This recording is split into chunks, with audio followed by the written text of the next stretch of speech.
Hello, now today we will look at the ninth lecture. We were going ahead with all the political events and now we are going ahead now. In the last few lectures we have been seeing with the political events from 1885 and now till yesterday we came till the entry of Gandhi. We saw how Gandhi entered. Before him we saw the Ghadar movement, the entry of Gandhi.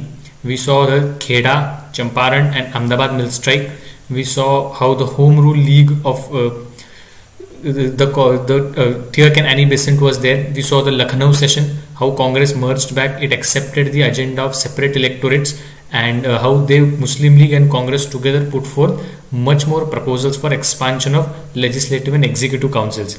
We saw how the Rolla Tax Satyagraha went away, the Jallianwala Bagh massacre, and finally how the Government of India Act 1919 was passed, which introduced the concept of direct elections in India, and it introduced diarchy at the provincial level, reserved and transferred subjects, and it introduced a responsible government at the local level, at the provincial level. So this is what we had seen. So now we were slowly going towards the build up of the non-cooperation movement. So today essentially we will be looking at the decade of the 1920s. So today we will be looking at both the non-cooperation movement and the civil disobedience movement. Civil disobedience मुवमेंटचे काही aspects जे आहेत ते आपण उद्याच्या लेक्चरमध्ये बघणार आहोत, पण एकंदरीत 1920चा डिकेड आज कव्हर करायचा प्लॅन आहे. So we will look at all the main political events. So now slowly as and when we are going close to 1947 you will find that the communal angle becomes more and more intense. The fight for independence also becomes more and more intense. So जसं आपण पुढे बघत जाऊ तसं तुम्हाला लक्षात येईल की घटना फार इंटरेस्टिंग होत चालल्यात, आणि हे साधारणतः ह्या पुढच्या ज्या घटना आहेत त्या सगळ्यांना तशा माहिती असतात, सगळ्यांनी शाळेत शिकले असतात, थोडंसं आठवत असतं. त्यामुळे एक प्रकारे तुमची मी रिव्हिजन चालली आहे असं गृहीत धरा आणि ह्यातनं जे काही बेसिक कॉन्सेप्ट्स आहेत त्या पिकअप करा. So what you can see on your screen is Simon go back. So the Simon commission was sent in 1927. ते आपण बघणारच आहोत आणि people objected to it. So हा फार रेव्होल्युशनरी, फार फेमस झाला आहे फोटो. हा सगळ्या सायमन कमिशनच्या प्रोटेस्टमधला सर्वात फेमस फोटो आहे. सायमन गो बॅकवाले सगळे लोकांनी ते जे काय प्लॅकार्ड किंवा जे काय ते धरले त्याने काळे झेंडे घेतलेले आहेत. And typical Indian clothing in those days, सगळे व्हाईट कॉटन हे सगळं आहे त्यांच्याकडे. Naturally most of the clothing was ब्रिटिशांचे टेक्स्टाईल ज्या लँकेशायरवरनं यायच्या त्याच इंडियामध्ये स्वस्तात मिळायच्या. कदाचित ते गांधींचे, त्यामुळे देर इज अ पॉसिबिलिटी की ह्यांनी इंडियन मेड खादी पण घातलं असू शकतं. त्या फोटोत माहिती करणं फार अवघड आहे, पण you can C how the traditional clothing of Indians was. This was in 1927 or basically 1920s. We are like 100 years after that and look how our clothing changed. So an interesting aspect of history की हळू कसं समाज बदलत जातो. Okay, let's go ahead. Now, before looking at the non-cooperation movement, we should know what is the Khilafat movement, because this was also one of the biggest trigger for the non-cooperation movement. So खिलाफत काय आहे हे एकदा पहिले समजून घेऊयात आपण. You know that world War one it begin in 1914. आता वर्ल्ड वॉर वन मध्ये कोण कुठे होतं तर you will find that Germany, Italy and Ottoman empire. Italy later on became quite neutral, but Germany, Austria and Ottoman empire म्हणजे Turkey आजचं, with its capital at Constantinople. These were the Axis powers, and the allied powers were Britain, France and all the other nations who were fighting against Germany and the other nations. ह्या सगळ्यामध्ये Ottoman Empire is something that was very much an enemy for Britain, France, Russia and all the nations. What was the Ottoman Empire? Ottoman Empire was essentially that empire which existed after the Turks captured Constantinople. आपण अगदी पहिलं lecture जे बघितलं होतं मी म्हणलं होतं की 1453 साली ऑटोमन म्हणजे उस्मान टर्क्सनी कॉन्स्टँटिनोपल कॅप्चर केलं आणि त्यानंतर त्यांनी पूर्ण लँड रूट ब्लॉक केलं, म्हणून युरोपियन्सला लँड रूट सी रूट शोधावा लागला इंडियाला. They are the same Ottoman Turks. They continued up till 20th century. त्यांनी खूप मोठी एम्पायर बांधली. You will find that they rule the areas of Constantinople and Turkey, modern day Syria, Lebanon, Israel, Saudi, Iraq, Jordan, हे जे सगळे middle eastern reasons आहेत हे सगळे जे आहेत ते ऑटोमन एम्पायरच्या कंट्रोलखाली होते. काही काळ इजिप्त पण त्यांच्या इजिप्त लिबिया भाग पण त्यांच्या कंट्रोलमध्ये होता. So you will find that the Ottoman Turks are quite powerful in the middle east. 19th century येता त्यांच्यात खूप प्रॉब्लेम्स झाले. जेव्हा तुम्ही वर्ल्ड हिस्ट्री शिकाल, तुम्हाला शिकायची गरज नाहीये, पण एकंदरीत जेव्हा तुम्ही बघाल क्रिमियन वॉर किंवा द ट्रिटी ऑफ बर्लिन आणि ह्या सगळ्या गोष्टींमुळे, बॉल्कन वॉर्स झाले, या सगळ्यामुळे काय झालं की ऑटोमन एम्पायर जी होती ती हळूहळू वीक होत गेली. ऑटोमन एम्पायरचा कंट्रोल युरोपमधल्या बॉल्कन रिजन्समध्ये पण होता, पण युद्धांमुळे तो कंट्रोल त्यांचा निसटत गेला. And Ottoman Empire was at its weakest when the World War one started. So Ottoman एम्पायरचा जो हेड होता he was called as the Khalifa.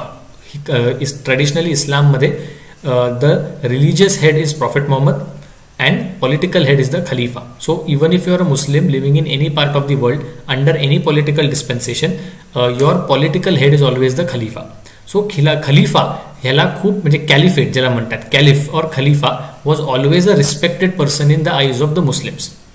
Now what happened was that when the World War I broke, you will find that the allied powers, Britain, France, Russia and all, they went into the Turkish Empire, totally destroyed it. So खलिफाला अनसीटच करून टाकलं की बाबा तुमचं आता खलिफाचं काही पद नाही. कॉन्स्टँटिनोपल कॅप्चर करण्यात आलं. You will find that all the middle Eastern provinces, Mecca मदिनापासून सगळे इराक आणि सौदी आणि जॉर्डन, लेबनन, सिरिया हे सगळे भाग जे आहेत ते या फ्रान्स आणि ब्रिटनच्या हातात पडले. आणि मग त्यांनी त्यांचे भाग जे आहेत ते आपापल्यामध्ये वाटायला चालू केलं. सो इस्रायल आणि पॅलेस्टाईनचा भाग जो होता, पॅलेस्टाईन इसेन्शियली, तो भाग ब्रिटनच्या हाताखाली आला. म्हणून नंतर ब्रिटिशांनीच ॲक्च्युली इस्रायलची स्थापना नंतर करायचा बेत घातला. सो एकंदरीत मिडल ईस्टचा सगळा कंट्रोल हा ब्रिटन आणि फ्रान्सच्या हातात गेला वर्ल्ड वॉर I नंतर. टर्कीमध्ये ॲक्च्युअल कॉन्स्टँटिनोपलमध्ये खलिफाला अनसीट करण्यात आलं. त्यामुळे काय झालं, एक मुसलमानी एक खलिफाला ह्या सगळ्या ख्रिश्चन पॉवर्सनी बाहेर काढलं. यामुळे एकंदरीत पूर्ण जगभरातल्या मुसलमानांमध्ये रोष निर्माण झाला. सो भारतात सुद्धा भरपूर मुसलमान होते, almost 33% population was Muslim. So त्यांच्यामध्ये सुद्धा रोष तयार झाला की हे काय, म्हणजे on what basis do you unseat the खलिफा. आणि नुसतं खलिफाला अनसीट तर नाही केलं, पण मिडल ईस्टमधले जे सगळे मुसलमानांचे पवित्र स्थळं होते, काबा, मक्का, मदिना, हे सगळे जे इम्पॉर्टंट स्थळं होते ते सुद्धा या कलोनियल पॉवर्सच्या हातात पडले. एकदा हे सगळे स्थळं त्यांच्या हातात पडले म्हटल्यावर मुसलमान भडकले की ह्या पवित्र स्थळांचा कंट्रोल मुसलमानांच्या हातात पाहिजे, असा त्यांचा एक एम होता. सो एकंदरीत भारतामध्ये अलीगड स्कूल असेल किंवा देवबंदी असतील, त्यांचे बरेचसे मौलाना होते. ते मौलाना आता टर्की आणि मिडल ईस्ट आणि या सगळ्यामध्ये युरोपमध्ये प्रोपोगंडा करायला जाऊ लागले की आता आपण एकत्र मिळून सगळ्यांनी खलिफाला परत रिइन्स्टेट करायची गरज आहे. तर झालं असं की 1918 वर्ल्ड वॉर I संपली. You will find that in 1919 all the defeated powers began signing various treaties. So you will find Germany बरोबर ट्रिटी ऑफ वर्साय साईन केली होती. सगळ्यांनी आपण शिकलोच आहे वर्ल्ड हिस्ट्रीमध्ये की Treaty of Versailles was extremely unfair against Germany. तसंच ह्या ऑटोमन एम्पायर बरोबर ट्रिटी ऑफ सेव्हरे साईन केली होती. ते मी स्क्रीनवर लिहिलेलं आहे. Treaty of Sevres 1920 unseated the खलिफा and that created a lot of issues and furore in the Muslim world. So आता पॅन इस्लामिझम हा एक मोठा कॉन्सेप्ट आला. पॅन इस्लामिझम म्हणजे राजकीय बाउंड्रीज सोडता फक्त जगातले मुसलमान सगळे एकत्र येणार. So pan Islamism became a major movement after the end of World War and the primary aim being की त्या खलिफाला परत तिथे आणून बसवायचं आणि तो सगळा भाग जो आहे तो परत मुसलमानांच्या हातात द्यायचा. ह्यासाठी जगभरातले मुसलमान प्रेशर टाकायला लागले युरोपियन पॉवर्सवर.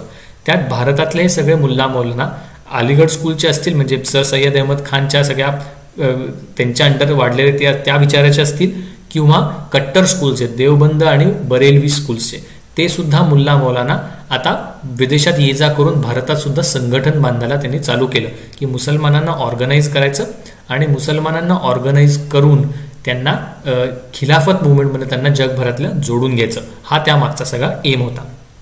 तसं त्या कारणासाठीच यू विल फाइंड दॅट एक ऑल इंडिया खिलाफत कमिटी पण स्थापन करण्यात आली होती. सो एक ऑल इंडिया खिलाफत कमिटी होती, त्यांची एक कॉन्फरन्स झाली होती. हे सगळं चालूच होतं. त्या 1919 गांधीजींना त्या ऑल इंडिया खिलाफत कॉन्फरन्सचं प्रेसिडेंट पण बनवलं होतं. सो आता हळूहळू ही खिलाफत मुवमेंट जी आहे ती काँग्रेस बरोबर पण अलाय व्हायला लागली. सो एकंदरीत तुम्हाला दिसेल की मुसलमानांच्या ह्या एका इंटरनॅशनल डिमांडसाठी भारतातले मुसलमान ऑर्गनाईज व्हायला लागले. आणि this was mostly outside Muslim League. Muslim लीगचा या सगळ्यात जनरली काही संबंध नव्हता. This was organisation was done by मुल्ला मौलानाज. सो एक प्रकारे हा सगळा प्रकारचा हा जो ऑर्गनायझेशन आहे ते चालू झालं आणि त्याचा इंडियामध्ये पण इम्पॅक्ट पडू लागला होता. सो आता असं एक एकंदरीत मत पडलं गेलं की ह्यामध्ये इंडियन मुस्लिम जर एवढे मोबिलाइज होत आहेत तर मग आपण ह्याचा फायदा कुठेतरी ब्रिटिशांच्या विरोधात अँटी ब्रिटिश सेंटिमेंट रेकअप करण्यासाठी देखील फायदा करून घेतला पाहिजे, अशा एक प्रकारचा ॲटिट्यूड जो होता तो इकडच्या काँग्रेसमध्ये आला होता.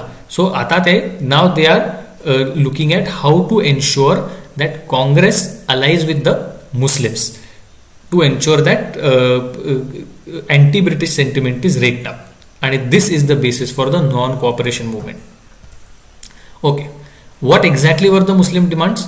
Number 1, Khalifa be restored. Number 2, he may be given charges of the Muslim sacred places, so Makkah, Medina pasun. And third, he should be left with sufficient territory to govern properly. So त्यांचे राज्य चालवण्यासाठी revenue लागतो, त्यामुळे तेवढी territory असली पाहिजे ज्याच्यातनं ते revenue collect करतील. हे 3 क्लिअर कट डिमांड्स होते.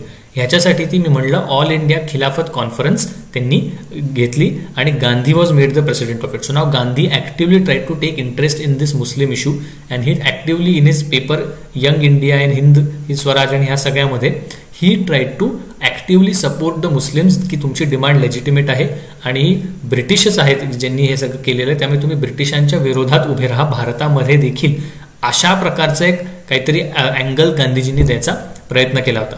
ह्यावेळी तुम्हाला असंही सापडेल की गांधीजींची जी लिडरशिप आहे ती ह्याच्यात खूप आली. टिळक यावेळी गेले होते, ऑगस्ट 1920 मध्ये टिळक गेले होते. So now the leadership of Congress now squarely falls in the hands of Gandhi. 1920 मध्ये नागपूर सेशन झालं होतं गांधींचं काँग्रेसचं. त्या सेशनमध्ये देखील you will find that Gandhi has brought a lot of governance reforms in Congress. कोणते कोणते आणले? Congress membership was made open for all adults. 18 वर्षाच्या वरच्या सगळ्या, 18 का 21 होतं, ह्या वरच्या एजच्या सगळ्या ॲडल्ट्सला काँग्रेस मेंबर बनता येणार होतं. काँग्रेस मेंबरशिप ही फक्त 4 आणा म्हणजे अतिशय स्वस्त होती. गांधीजींनी अख्ख्या काँग्रेसला एका ऑर्गनाइज स्ट्रक्चर दिलं. So starting from the village Congress to the taluka Congress committee, district Congress committee, provincial congress committee and CWC, that is the AICC, that is all India Congress Committee. so गावापासून नॅशनल लेवल पर्यंत अशा त्यांनी ऑर्गनाइज केलं आणि actual काँग्रेसचा control Congress president आणि त्याची जी main लोक होती that will be forming the part of CWC, that is Congress working committee. So आजही तुम्ही बघाल काँग्रेस पार्टीच्या मीटिंग होतात तर न्यूजमध्ये येतं that Congress working committee met, that under Sonia Gandhi, Congress president Sonia Gandhi, the Congress working committee has met, or this person has been fired or appointed as the say Madhya Pradesh Provincial Congress Committee head or Pradesh Congress Committee head. so ते जे organisation आजही काँग्रेसमध्ये आहे ते गांधीजींनी चालू केलं होतं. So provincial Congress committee, all India Congress committee AICC and the actual work will be handled by the CWC, that is the Congress working committee, जिथे काँग्रेस प्रेसिडेंट बसतो. तर ह्या प्रकारचं ऑर्गनायझेशनल स्ट्रक्चर गांधीजींनी काँग्रेसला आणलं. So overall you will find that आता काँग्रेसला देखील एक चांगल्या रिफाईंड स्ट्रक्चरमध्ये गांधीजींनी आणलं. गांधीजी स्वतः फेमस होते आणि आता ते मुसलमानांना देखील खिलाफत मुवमेंट थ्रू नॉन कोऑपरेशन मुवमेंटचे जोडायला बघत होते. सो अशा प्रकारे आता रोष जो होता ब्रिटिशांच्या विरोधातला त्याला एक ऑर्गनाइज्ड मुवमेंटचं फॉर्म येत होतं. दिस इज मौलाना शौकत अली, जे राईट साईडला काळी टोपी घालून उभे आहेत, लेफ्ट साईडला. He has visited the middle eastern regions, जिथे त्यांचा फोटो आहे. सो मौलाना शौकत अली आहेत किंवा बरेचसे इतर काही तुम्हाला मौलाना दिसतील जे तिकडच्या मुसलमानांना आणि भारतीय मुसलमानांना जोडायचं बघतायत.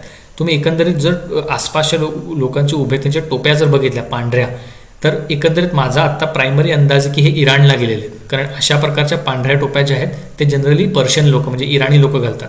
सौदी लोक तो आजही गाऊन घालतात, पांढरा तो गाऊन असतो, कुकरची रिंग त्याच्या डोक्यावर असते काळी जी, तर ते आणि पांढरा गाऊन सौदी लोकांचा असतो.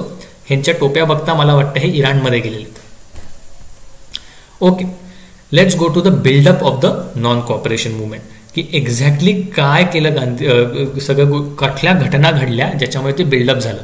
प्रत्येक गोष्टीला एक बिल्डअप असतो. आपण 1857ला रिव्होल्ट बघितला किंवा 1905चं स्वदेशी मुवमेंट बघितली, एव्हरीथिंग हॅज अ बिल्डअप. प्रत्येक गोष्ट इतिहासात लक्षात घ्या. Whenever you learn history, nothing happens randomly or out of turn or nothing happens suddenly. There is nothing called as suddenness. Revolutions may be very sudden but they don't happen suddenly. There is always a chain of events. Multiple गोष्टी असतात ज्याला हळूहळू लोकांमध्ये अँगर built up होत असतो आणि त्यानंतर त्याचा कुठेतरी उद्रेक होतो आणि मग काहीतरी मुवमेंट तयार होते. So that is the reason why you should know the reasons why this entire thing happen. You will find that overall 1917च्या कम्युनिस्ट रेव्होल्युशनमुळे जगभरातच ही एक मुवमेंट पसरली होती that people should overthrow the monarchial or autocratic regimes. So 1917मध्ये tsar Nicholas the third होता yes, त्याला हकलून लावलं होतं. जार निकोलस द सेकंड होता, त्याला हकलून लावलं होतं आणि रशियन रेव्होल्युशन जे बोल्शेविक रेव्होल्युशन होतं ते झालं होतं. यू विल फाइंड दॅट अजून एक मोठं रिझन झालं होतं रॉलेट ॲक्टचं. I told you yesterday Rowlatt Act is extremely problematic. Habeas corpus मागे घेतलंय. You could be arrested without trial, you could be send to prison without trial and there is no judicial review. So एक प्रकारे problematic अशी हे होती आणि भारतीय लोक चिडले का होते, कारण आम्ही वॉरमध्ये तुम्हाला सपोर्ट केलं आणि 1918 नंतर we were expecting that you should be giving concessions to अस.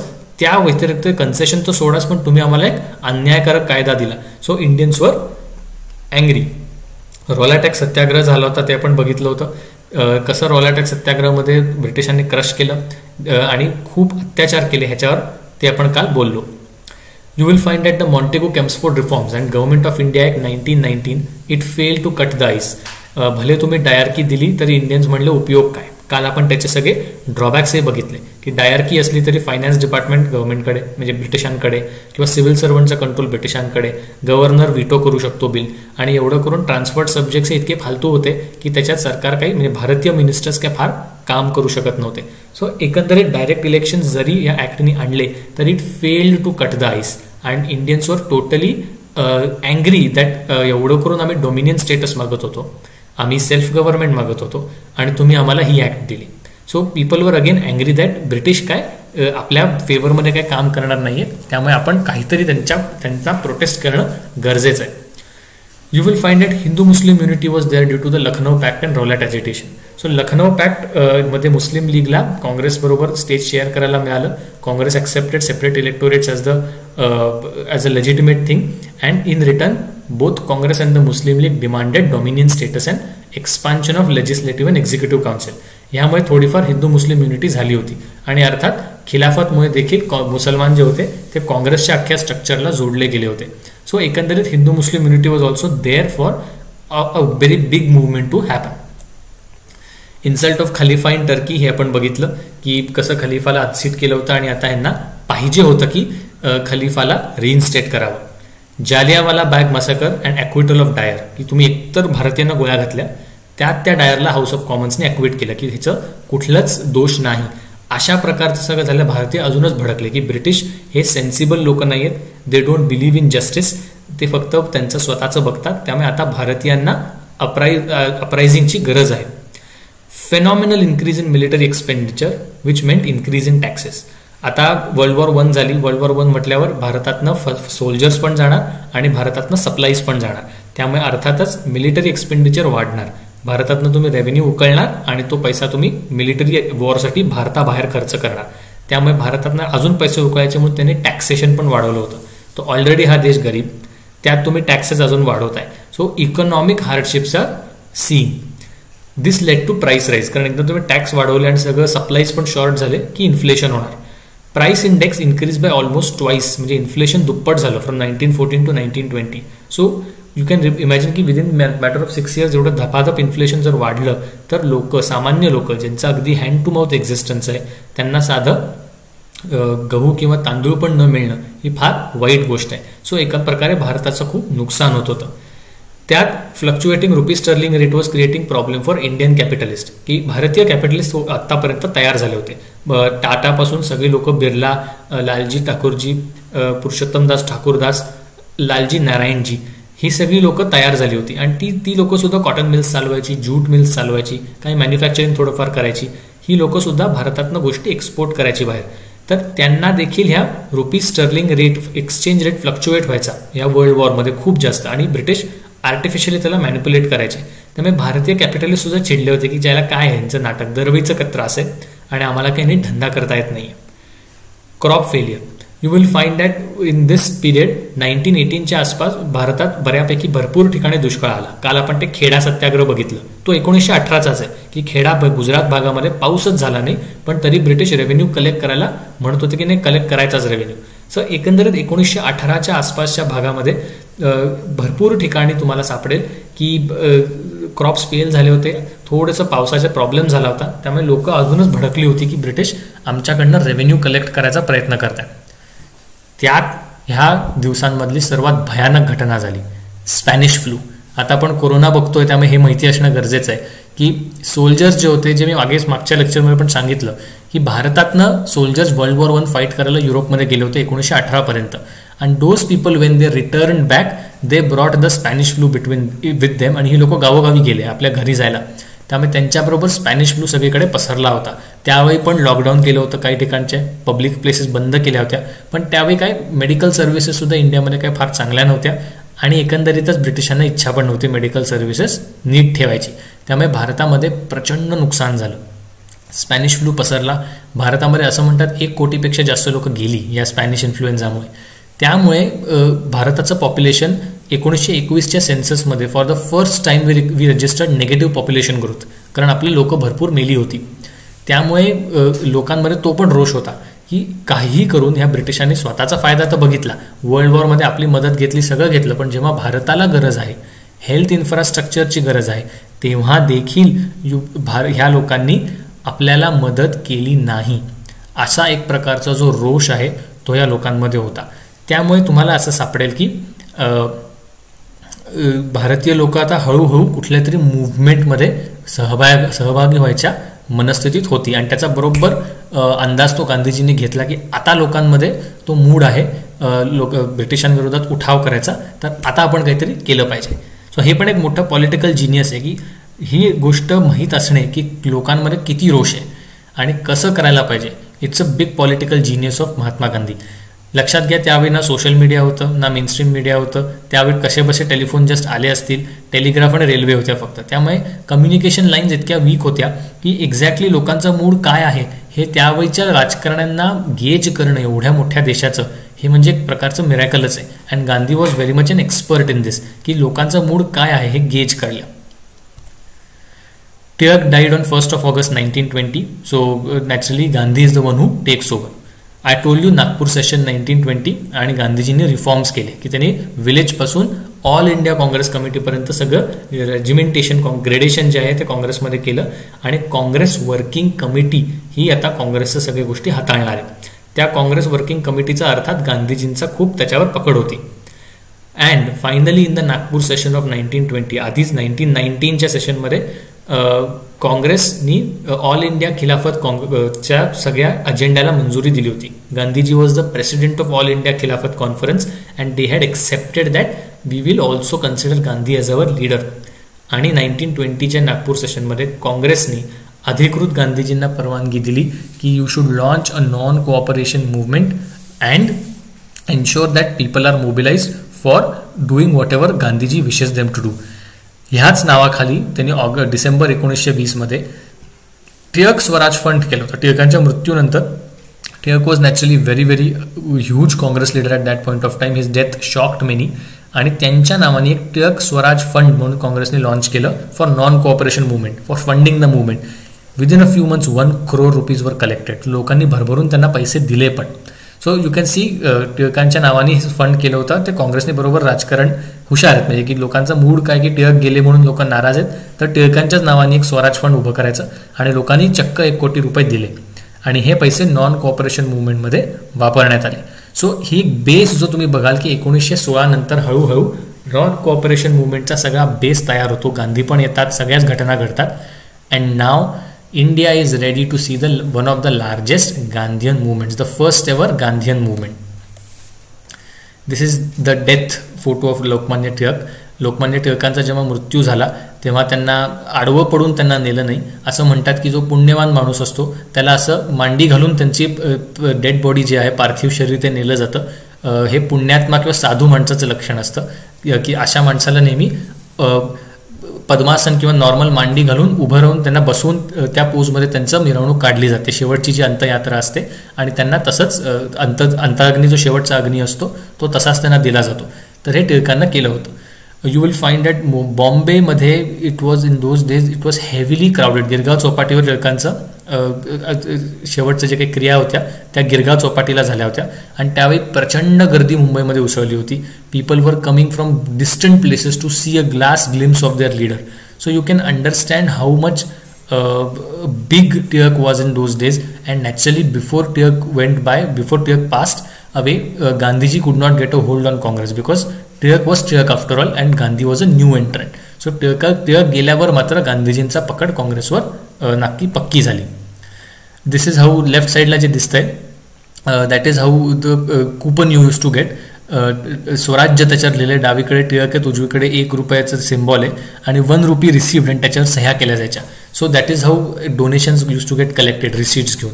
आणि राईट साईडला बॉम्बे क्रॉनिकल नावाचा एक न्यूजपेपर आहे, त्यांनी त्याच्यावर खबर केलेली आहे, द crore एक्सिडेड. सो 1 कोटीपेक्षा जास्त पैसे आता हे टिळक स्वराज फंडमध्ये आलेले आहेत. So you can C how people were openly now supporting the Congress and seeing that some movement should be launched by Gandhiji and Congress in which people can take part. तर आता नॉन कोऑपरेशन मुवमेंट व्हायची दिवस चालू झालेले आहेत. आता the non cooperation movement, समाजातल्या सगळ्या घटकांनी पार्टिसिपेट करून ब्रिटिशांबरोबर नॉन कोऑपरेशन करायचं, हा त्यामागचा सगळा हेतू होता. तर कोणते कोणते घटक आणि काय काय झालं हे आपण एकदा नीट बघून घेऊयात. Students, hundreds of students, especially in Calcutta, they left their schools and colleges to join the nationalist institutions. की भारतीय लोकांनी चालू केलेले इन्स्टिट्यूशन्स आहेत ते जॉईन करू आम्ही, आणि they boycotted their classes and everything. आणि जे नवीन इन्स्टिट्यूशन्स होते तिथे त्यांनी जॉईन करायचा हेतू होता. लॉयर्सने पण तेच केलं की प्रॉमिनंट लॉयर्स बिअर्सनी सगळ्यांनी प्रॅक्टिसेस सोडल्या.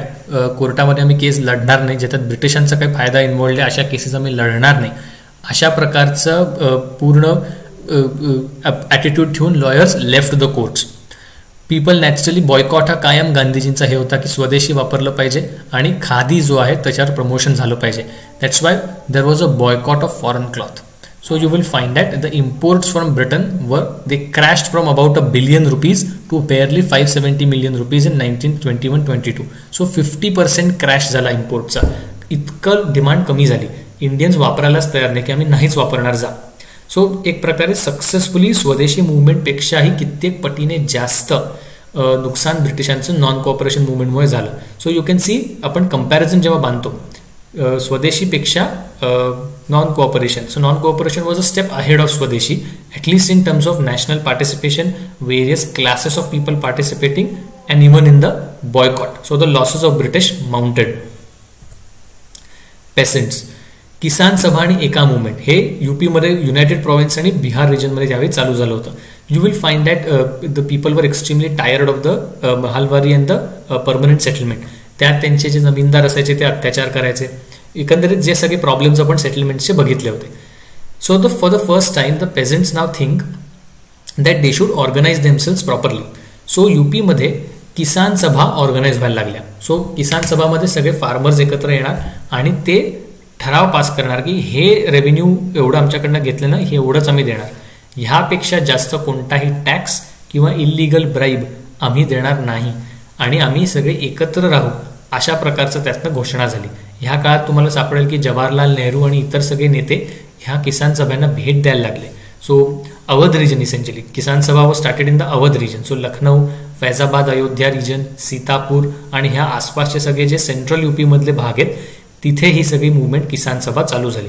आणि त्याच्याच बरोबर त्याच साथीने यूपीच्या इतर भागात एका मुवमेंट चालू झाली. एका म्हणजे एकी, युनिटी. सो अगेन फार्मर्सच त्याच्यात होते, आणि हे मी सगळं जे सांगितलं तेच सगळं करायचा त्यांचा मनसुबा होता की आमच्याकडे जेवढे रेव्हेन्यू आहेत तेवढंच आम्ही देणार, जेवढा ब्रिटिशांनी मॅन्डेट केले ऑफिशियली त्यापेक्षा जास्त पैसे आम्ही देणार नाही, आणि जमीनदार आणि किंवा कोणी लोकल लँडलॉर्ड्स आहेत त्यांची आम्ही दादागिरी ऐकून घेणार नाही. अशा प्रकारचं सगळं अजेंडा ह्या पेझंट्सनी केला, आणि ही लोक मात्र नॉन कोऑपरेशन मुवमेंटमध्ये उतरली आणि त्यांनी नॉन कोऑपरेशन मुवमेंट सपोर्ट केलं. Same happen with labour. Labour सुद्धा आता यावेळी खूप मोठं झालं होतं, कारण इंडियामध्ये इंडस्ट्रीज खूप वाढल्या होत्या. बॉम्बे, कॅलकटा आणि एकंदरीत गुजरात रिजन आणि Maharashtra region of Bombay, Calcutta आणि कानपूर आणि सगळं त्या भागामध्ये खूप इंडस्ट्री होत्या इंडियामध्ये वेगवेगळ्या गोष्टीच्या. मद्रास रिजनमध्ये इंडस्ट्रीज होत्या. सो एकंदरीत तुम्हाला सापडेल की ह्या सगळ्या लेबरमध्ये सुद्धा आता एक प्रकारचं नॅशनलिस्टिक फिलिंग आलेलं आहे. लक्षात घ्या, अजूनही कम्युनिस्ट पार्टी निर्माण झालेली नाही आहे. Communist party was set up in 1921. So this is prior to the establishment of communist party. So labour is still unorganised and एकंदरीत त्यांच्यावर काँग्रेसची पकड व्हायची शक्यता जास्त होती, कारण त्यावेळी काँग्रेसचाच बोलबाला होता. सो द लेबर ऑल्सो हा excited with that nationalistic feeling, and you will find that tea plantation farmers in Assam, they joined the strike. You will find in Bombay the largest till date labor strike happened in 1919 and 1920. Cotton mill workers, जे मुंबईतलं गिरणगाव म्हणजे गिरगाव म्हणतो, जिथे भरपूर mills आहेत, त्या मिल्समधले सगळे cotton textile workers जे आहेत they went on a strike की आता आम्ही नॉन कोऑपरेशन मुवमेंटला सपोर्ट करतोय and we will simply not allow the cotton mills also to function. So again that was a big contribution from labor and peasants. Hartal, सगळीकडे spontaneously लोकांनी दुकानं बंद ठेवली, बाहेर पडणार नाही, कामं करणार नाही, अशा प्रकारचे हरतालचा पूर्ण ॲटिट्यूड लोकांनी केला. सो आजही जी घाणेरडी सवय भारतीयांमध्ये की काय झालं की बंद करायचं, ती घाणेरडी सवय गांधीजींनी 1920 पासून लावायला चालू केली. त्यावेळी ती बरोबर होती because we were under British occupation. We should have left that habit after 1947 but we did not. That's a different story. पण हरताल सगळीकडे बंद ठेवायचं त्यांनी ठरवलं. वेल्सचा जो प्रिन्स होता, राजकुमार होता, तो भारत भेटीला यावेळी आला होता 1921 मध्ये. यू विल फाइंड की तो आल्यावर लोक अजूनच पेटली, त्याच्या विरोधात अजूनच प्रोटेस्ट चालू झाले. हा माणूस त्यावेळी जिथे जिथे जायचा तिथे तिथे त्याला काळे झेंडे दाखवले जायचे. सो एकंदरीत त्या प्रिन्स ऑफ वेल्समुळे आल्यामुळे सुद्धा लोक अजून पेटली आणि सगळीकडे बंद ठेवण्यात आला. आणि खास करून बॉम्बेमध्ये सगळीकडे हे झालं, थोडासा व्हायलन्स इकडे तिकडे झाला. Another special feature of this non cooperation movement is communal violence in Kerala. You will find there something called as the Moplah rebellion. हे जे आपण जेव्हा पेझंट इन ट्रायबल रिवोल्ट्स बघू तेव्हा आपण डिटेलमध्ये बघणार आहोत. The Moplah rebellion happened in Malabar region, that is in Kerala. तिकडचे जमीनदार हिंदू होते आणि कॉमन पेझंट्स होते, they were Muslims. But there was an obvious communal angle to it, and the Muslims revolted against the landlords. आणि ह्याच्यामुळे भरपूर ब्रिटिशांच्या विरोधात सुद्धा रिबेलियन झालं. नॉन कोऑपरेशन मुवमेंटमध्ये सगळ्यांनी पार्टिसिपेट केलं. But this ultimately ended up in a communal clash. Temples were destroyed, hundreds and thousands of Hindus were converted. अशा प्रकारच्या घटना मलाबार रिजनमध्ये घडल्या and it was a big blot to Gandhiji's non violence. So एका प्रकारे communal violence सुद्धा breakout झाला आणि बंगालमध्ये पण तेच झालं. त्यामुळे एकंदरीत ह्या सगळ्या भागामध्ये केरला अँड बेंगॉलमध्ये कम्युनल व्हायलन्समुळे एक प्रकारे काळीमा फासला गेला ह्या सगळ्या नॉन कोऑपरेशन मुवमेंटला. But overall broadly all over India it was a generally non violent movement up till 1922. आता इश्यू असा झाला की फेब्रुवारी 1922 मध्ये काही अतिउत्साही वीर होते ज्यांना एकदम असं की हा आता तर इंडिपेंडन्स आपण मिळवणारच. ह्या अतिउत्साही वीरांनी यूपीमध्ये एक ठिकाणे चौरी चौरा, त्या चौरी चौरामध्ये ते प्रोटेस्ट करता करता पोलिसांनी त्यांच्यावर काय लाठीचार्ज करायचा प्रयत्न केला असेल. तर ह्या लोकांनी पोलिसांना पिटावून लावलं आणि ते पोलीस त्यांच्या पोलीस स्टेशनमध्ये गेले. The crowd surrounded the police station and it was decided that the police are agents of the British and hence they should be killed. आणि त्यामुळे पोलीस स्टेशनला आग लावली आणि आत जे सगळे पोलीस होते ते सुद्धा त्यात जळून सगळे मेले. And this crescent shockwaves everywhere की गांधीजींच्या मुवमेंटमध्ये असा व्हायलन्स कसा काय झाला. आणि गांधी स्वतः 1922 मध्ये अरेस्ट पण झाले. So finally the British decided that Gandhi is the centre of all menace, so it's better that you arrest Gandhi. So Gandhi 1922 मध्ये त्यांना अरेस्ट पण केलं. सो एकंदरीत 1922 नंतर Gandhiji recalled the movement. Violence पण झाला आणि स्वतः पण अरेस्ट झाले आणि एकंदरीत ब्रिटिश रिप्रेशन्स पण खूप होते. So Gandhiji recalled the non cooperation movement आणि त्याच्यामुळे एकदमच लोकांचा भ्रमनिराश झाला की हे काय, आम्ही एवढं वर उठलो होतो, एवढं it was a huge time for India to rise up and throw away the British and you just recalled the movement. त्यामुळे एकंदरीत त्यावेळी गांधीजींवर टीका पण खूप झाली. So this is the hartal in 1920. If I am not wrong this is Bombay. आणि सगळे लोक ॲज युजल टिपिकल पांढऱ्या स्वच्छ खादी कपड्यांमध्ये लोक आलेली आहेत, झेंडे आहेत, लोक स्ट्रीट्सवर आलेली आहेत and they are protesting. I guess मध्ये जो ट्राम बीम आहे का ती बस आहे मला माहिती नाही, पण you will find that all these people are now protesting against the British. Khilafat procession with a charkha. So you can find all the Muslims are there and they have brought a charkha with them. So आता खादीचा सुद्धा symbolism त्यांनी वापरायचा प्रयत्न केलेला आहे आणि खिलाफतमध्ये सुद्धा मुसलमान मुवमेंटमध्ये जॉईन झालेले आहेत. So the Muslims have participated in the non cooperation movement in large numbers again because of their own demand for खिलाफत.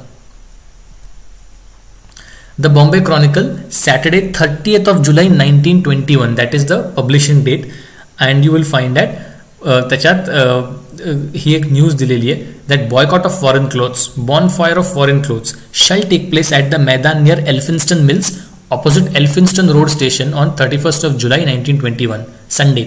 सो एल्फिन्स्टन रोड स्टेशनमध्ये तिथेची चेंगराचेंगरी झाली होती. परळच्या जवळ आहे, लोअर परळच्या जवळ स्टेशन आहे एल्फिन्स्टन रोड. तिथे एल्फिन्स्टन मिल्स असणार आहेत आणि द मैदान नियर एल्फिन्स्टन मिल्स तिथे बॉन फायर ऑफ फॉरेन क्लोथ्स म्हणजे जाळणार आहेत foreign clothes. The ceremony will be performed by Mahatma Gandhiji. All are requested to attend the swadeshi clothes attend in swadeshi clothes of khadi. Those who have not given away their foreign clothes are requested to bring them in the meeting. Special arrangement is made for ladies and children. In the memory of Lokmanya Tilak, public meeting will also be held at Chowpatty म्हणजे Girgaon Chowpatty on 1st of August 1921. म्हणजे एक वर्ष झालं टिळकांना जाऊन. त्या दिवशी 6:30 वाजता ती मीटिंग घेतली जाणार. तो अशी एक न्यूज क्लिपिंग मला सापडली, सो ती पण मी टाकली आहे. सो एकंदरीत you will find that Indians are now very much excited and भरपूर प्रकारे प्रोटेस्ट जे आहेत ते आता लोकांनी चालू केलेले आहेत. This is foreign cloth being collected for burning. एक माणूस यायचा आणि तो आरडाओरडा करायचा की ज्यांच्याकडे फॉरेन क्लॉथ आहेत इकडे द्या आणि लोक मग त्यांच्या घरातनं ब्रिटिशांनी आणलेले सगळे जे कपडे आहेत ब्रिटिशांकडनं इम्पोर्ट केलेले कॉटन टेक्स्टाईल्स आहेत ते सगळे तिकडे आणून द्यायचे.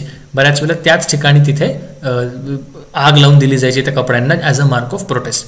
सो अशा सगळ्या गोष्टी हळूहळू चालू झाल्या. You will find that apparently this was a Muslim gathering. तुम्हाला चांद तारा दिसतोय, लोकांच्या डोक्यावर टोप्या दिसत आहेत, पण मागे त्यांनी चरखाचा एक फ्लॅग पण आहे. So you can C how the intermixing happen की काँग्रेस आणि खिलाफत ॲजिटेशन यांच्यामध्ये सुद्धा भरपूर इंटरमिक्सिंग झालेलं तुम्हाला सापडेल या फोटोमध्ये. चौरी चौरामध्ये आज असं शहीद स्मारक आहे. सो ते जिथे ते पोलीस स्टेशन होतं तिथे त्यांनी ते स्मारक बनवलंय की बाबा इथे लोकांनी नॅशनलिझममध्ये येऊन त्या पोलिसांना तिथे मारलं होतं. असं सगळं ते स्मारक आज तिथे आहे. ॲज युजल तुम्ही बघाल ते खांबांवर लोकांनी तिथे ॲड्स पेस्ट केल्या. ते टिपिकल भारतीय सवय कधी जाणार नाही, तिथे काहीतरी पत्रक लावायचं ठरलेली सवय. This is I guess the New York Times it had. So internationally सुद्धा ही खबर पब्लिश झाली. So that's a big thing that this movement was taken note by even international publications. So New York Times, मला तिकडे डावीकडे 1922ची डेट दिसते. Gandhi arrested on charge of sedition. मी तुम्हाला म्हणालो 22 गांधी अरेस्ट झाले होते. लंडन रिपोर्ट्स इंडिया क्वाईट दस फार की ह्यानंतर शांत झाली India. Lord Derby to take Montagu's place की आता लॉर्ड मॉन्टेगू जे व्हायसरॉय होते त्यांच्या जागी आता लॉर्ड डर्बींना पाठवणार. Martial law after day of terror in I don't know कुठलं काय लिहिलं जागा ती. Strikers kill a manager and 10 police. Arrest is made quietly म्हणजे गांधीजींचा arrest is made quietly. Leader taken in to custody on order of government at Delhi and new plots were reveal when they were arrested. So एकंदरीत तुम्ही बघाल की हळूहळू British गव्हर्नमेंटचं repression जे आहे ते 1922 नंतर आता चालू झालेलं आहे की कसं हळूहळू भारतीयांमध्ये काय प्लॅन होते त्यांचे, कसं ब्रिटिशांच्या विरोधात फाईट करायचं होतं ते आता त्यांना लक्षात आलं आणि त्यांनी अरेस्ट करायला आता चालू केलेली आहे. Okay, broadly successes of the non cooperation movement हे पण एकदा बघून घेऊ. असे नॉन कोऑपरेशन मुवमेंट किंवा सिव्हिल डिसोबिडियन्स मुवमेंट असे काही जे क्वेश्चन्स आहेत ते UPSC मेन्समध्ये बऱ्याच वेळेला विचारले जातात. सो ह्या मुवमेंट्सच्या आसपासचं 3 गोष्टी, what triggered the movement, the success and the failure of the movement, ह्या साधारणतः गोष्टी नीट करून जा. Swadeshi, non cooperation, civil disobedience, quit India हे जनरली करून जा. त्याच्या आसपास प्रश्न पडला तर चांगल्या गोष्टी लिहिता येतील, मार्क चांगले पडतील. What were the successes of the स्वदेशी मुवमेंट ते आपण बघूयात. It was one step ahead of the success of the non-cooperation movement. It was one step ahead of the Swadeshi movement. Naturally, लोकांच्या मोबिलायझेशनमध्ये, बॉयकॉटमध्ये, लोकांच्या अवेअरनेसमध्ये सगळ्याच बाबतीत स्वदेशी मुवमेंटच्या एक पाऊल पुढे ही नॉन कोऑपरेशन मुवमेंट होती. So it is good right that nationalism as a feeling in this country is now slowly increasing and that is something which is absolutely welcome. कुठे याच्यात ती 35-40 वर्षापूर्वी मॉडरेट्स होते की जे नुसते चर्चा करायचे आणि प्रेयर्स अँड पेटिशन द्यायचे, आणि कुठे आता नॉन कोऑपरेशन मुवमेंट जिथे लेबर, पेझंट्स, स्टुडंट्स, लॉयर्स पासून सगळ्यांनी स्ट्राईक केलं, सगळीकडे बॉयकॉट झाला आणि एकदम काही लाख ते काही कोटी भारतीय रस्त्यांवर आले. So you will find that suddenly Indians are now much more nationalistic. So that is how the nation changed in barely 30-40 years. So credit goes to many of the Congress leaders. The movement destroyed fear in the minds of people about the British government. This is very much important. की आता ह्या आधी European लोक म्हणजे कोणीतरी भारी बुवा, आपण कोणीतरी वीक आहोत अशा एक प्रकारची भावना होती. पण लोक जेव्हा एकत्र येऊन कुठल्याही जाती धर्माचे भेद विसरून रस्त्यावर आले आणि सगळ्यांनी मिळून प्रोटेस्ट केलं, so the fear against the British went away and this United the Indians like anything. There was wide spread mass mobilisation and social movements. So you will find that the way Congress function, गावोगावी जाऊन लोकांना भेटून त्यांना जोडून घेतलं मुवमेंटमध्ये आणि लोक actually आली आणि त्याचमुळे सोशल मुवमेंट सुद्धा भरपूर तयार झाला. तो I told you about the Akali movement that happen. Peasants आणि पेझंट्सच्या तुम्हाला किसान सभा आणि एका मुवमेंट सापडतील. सो ह्या सगळ्या गोष्टी एकमेकात ज्याला म्हणतात की ॲड ऑन झाल्या and they just ultimately resulted in mass mobilisation of people on the streets. This mass mobilisation is going to remain the most key factor of the Congress movements right up till 1942. आणि नंतर independence नंतर सुद्धा गांधीजींनी ही जी system set केली, मास mobilisation काही करायचं असेल ते आजही भारतामध्ये ॲप्लिकेबल आहे. कोणतीही मोठी गोष्ट होईल त्याला मास मोबिलायझेशन केलं जातं. Be it a Lokpal movement or be it the Rathyatra for Babri Masjid or anything else, काहीही करा, mass mobilisation is still the most important thing in India if you really want to become a political leader. The ideals and leadership of Gandhi were firmly establish by the movement. की आता लोकांना कळालं की हा माणूस काहीतरी वेगळाच आहे, ह्याच्याकडे पॉवर आहे, लोक ह्याचं ऐकतात, ह्यांचं जे म्हणणं आहे नॉन कोऑपरेशन, नॉन व्हायलन्स आणि सत्याग्रह ह्याच्यात काहीतरी सेन्स आहे. लोकांनी पहिल्यांदा एवढी मोठी मुवमेंट केली, त्यामुळे naturally the leadership of Gandhi was now openly accepted by the people and they accepted that ha manus he is something different and he should be our leader. Display of Hindu-Muslim unity in most places. So apart from Malabar and Bengal region, Hindu-Muslim unity was found in most of the places. सगळीकडे तुम्हाला सापडेल. खिलाफत agitation असल्याने मुसलमानांचा फायदा होता या मुवमेंटमध्ये याचा. So naturally सगळे लोक एकत्र आले आणि एकत्र येऊन ह्या सगळ्यांनी हे मुवमेंट फाईट केली. Boycott of election was also successful except for Madras region. सगळीकडे 1919 मध्ये लक्षात घ्या त्यांनी government of India 1919 had direct elections at provincial levels. So naturally this was for the first time after 1920 मध्ये इलेक्शन झाले होते आणि 1920चे इलेक्शन्स होते that was for the first time when direct elections were implemented in India at the provincial level. ते सगळ्या काँग्रेसमुळे हे सगळे पोल्स बॉयकॉट झाले. Average voting was just 5 to 8%. So एकंदरीत खूपच ऑलरेडी फ्रँचायझी लिमिटेड होता, त्यात 5 ते 8% वोटिंग झालं. त्यामुळे एकंदरीत people were successful in showing the British की तुम्ही कितीही गव्हर्नमेंट ऑफ इंडिया ॲक्ट्स आणा, if we decide to we can boycott the polls and show you that entirely तुमचं सिस्टम आम्ही फेल करू शकतो. So that was also a very successful thing that happen.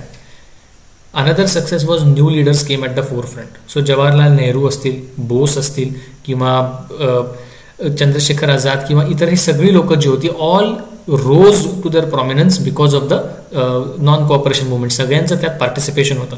Sardar Patel, Indulal Yagnik,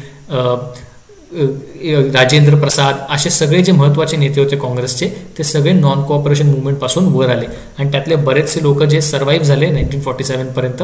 त्यानंतर भारताच्या राजकारणात सुद्धा त्यांनी काँग्रेसमध्ये काही मोठी मोठी पदं भूषवली. तर 1920 नंतर आता हे सगळे आले. Motilal Nehru become a big leader at this point of time. So भरपूर नवीन लीडर्स पण काँग्रेसमध्ये आता आले. सो हे सगळे हळूहळू वर पण यायला लागले आणि प्रमोट व्हायला लागले. So these are the broad successes of the non cooperation movement. What are its failures? The recall was not welcome. People did not like the fact की एक पोलीस स्टेशनमध्ये काही लोक मेली म्हणून तुम्ही अख्ख्या भारताचं नुकसान का करताय अशा लोकांचा प्रश्न पडला. So people were not happy with the movement being recalled की हे बरोबर नाही. Subhash Chandra Bose in its writings he actually called it a national calamity की जेव्हा एक मुवमेंट मॅच्युअर होत होती आणि एकंदरीत सगळीकडे प्रचंड प्रमाणात लोक वाढत होती, लोकांचा सपोर्ट वाढत होता, अशा परिस्थितीत तुम्ही कुठल्या काय विचार कुठल्या आयडियलिझम खाली की नॉन व्हायलन्स पाहिजे आणि तुम्ही लोकांना मारलं म्हणून आता मी मुवमेंट मागे घेतो, अशा कुठल्या आयडियलिस्टिक टेंडन्सीमुळे तुम्ही हे केलं, ह्याच्यामुळे लोक जास्त चिडली आणि त्याच्यामुळे लोकांना ते गांधीजींचं आवडलं नाही. आणि अशी मुवमेंट रिकॉल केल्यामुळे एकदमच ब्रिटिशांना पण चान्स मिळाला रिप्रेस करायचा. नो यूज ऑफ खिलाफत. प्रॉब्लेम असा झाला की खिलाफत मुवमेंटच्या याला तुम्ही चालू केली, ठीक आहे, पण मजा अशी झाली की 1921 येता येता टर्कीमध्येच रेव्होल्युशन झालं. कोण? तर कमाल पाशा. हे पण आपण नाव सगळ्यांनी ऐकलंय, अतातुर्क कमाल पाशा. त्या म्हणला की बास झालं नाटक, हे काय खलिफा बिलिफा नको आणि काय इस्लामिक देशही नको, आम्हाला काही इंटरेस्ट नाही आहे मिडल ईस्टमधल्या जमिनींमध्ये, आमचा देश टर्की आहे, वी आर टर्क्स अँड ह्या देशामध्ये आता मी नवीन सत्ता स्थापन करणार. So Kemal Pasha now sets up a totally independent nation of Turkey. He abolishes खलिफा, he introduces secularism as a feature of modern Turkey आणि त्याचे शिक्षण होणार, स्त्रियांचं शिक्षण होणार, मॉडर्न सगळ्या ॲस्पेक्ट्स डेमोक्रेसीच्या सगळ्या त्यांनी आणल्या आणि त्यामुळे खिलाफत मुवमेंट फ्लॅटच पडली. कारण ज्या कॉन्स्टँटिनोपलमध्ये खलिफा बसायचा ते कॉन्स्टँटिनोपल आणि त्या खलिफा काहीच नाही आता, कारण टर्कीने सांगितलं आता आम्ही सेक्युलर आहोत, काही घेणं देणं नाही. आणि Kemal Pasha is still considered to be the father of modern day Turkey. So एकंदरीत खिलाफतचा उपयोगच झाला नाही 1921 नंतर, की तुम्ही खिलाफतच्या नावाने मुसलमानांना मोबिलाइज केलं पण खलिफाची जागाच गेली. त्यामुळे मुसलमानांचा इंटरेस्ट या सगळ्यामध्ये संपून गेला. This is a very dangerous thing boss, because now again you are now saying that unless you give some concessions to the Muslims they will not participate in the national struggle. Please tell me, your participation in national struggle should be unconditional, right? Because it is for your country. तुम्ही काही conditions नाही ठेवू शकत कारण आपला देश मुक्त होणार आहे. बट फॉर द मुस्लिम्स त्यांना अशी सवय लागली, खास करून लखनौ सेशन नंतर, की जोवर तुम्ही आम्हाला काही कन्सेशन देत नाही किंवा जोवर आमचा त्यात काही फायदा नाही तोवर आम्ही नॅशनल मुवमेंटमध्ये येणार नाही. ही घाणेरडी सवय ही काँग्रेसनी आणि गांधींनी मुसलमानांना लावली आणि हीच घाणेरडी सवय 47 मध्ये मारक ठरली. Because now the Muslim said that if you want a united India आम्हाला ह्या 4 गोष्टी पाहिजेत and those were impossible for you to give. मुसलमानांच्या ज्या डिमांड्स होत्या की 1/3 representation at the central level, population wise representation at provincial level, त्यामुळे जिथे ते मेजॉरिटीमध्ये पॉप्युलेशनमध्ये तिथल्या असेंब्लीमध्ये पण मेजॉरिटीमध्ये जाणार. No big decision will be taken before Hindus and Muslims together take the decision. म्हणजे मुसलमान एमपीजनी नाही म्हणलं तर तो डिसिजन घेऊ शकणार नाही. असे काही विचित्र डिमांड्स होत्या for India to stay united. त्यामुळे ह्या डिमांड्स कन्सिड करणं शक्यच नव्हतं आणि त्यामुळे ते पण एक कारण आहे की पार्टिशन ॲक्सेप्ट करण्यात आलं. So overall you will find that this bad habit of letting the Muslims give some concession and only then you can get their participation, that was one of the biggest drawbacks of the non-cooperation movement. तुम्ही त्यांना एक चुकीची सवय लावली.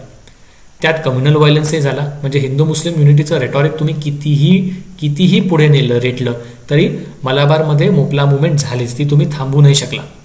त्यात 1920चा सगळा दशक communal व्हायलन्समुळे गेला. खास करून 1923 ते 1927 हे 4 वर्ष भयानक कम्युनल व्हायलन्सची होती.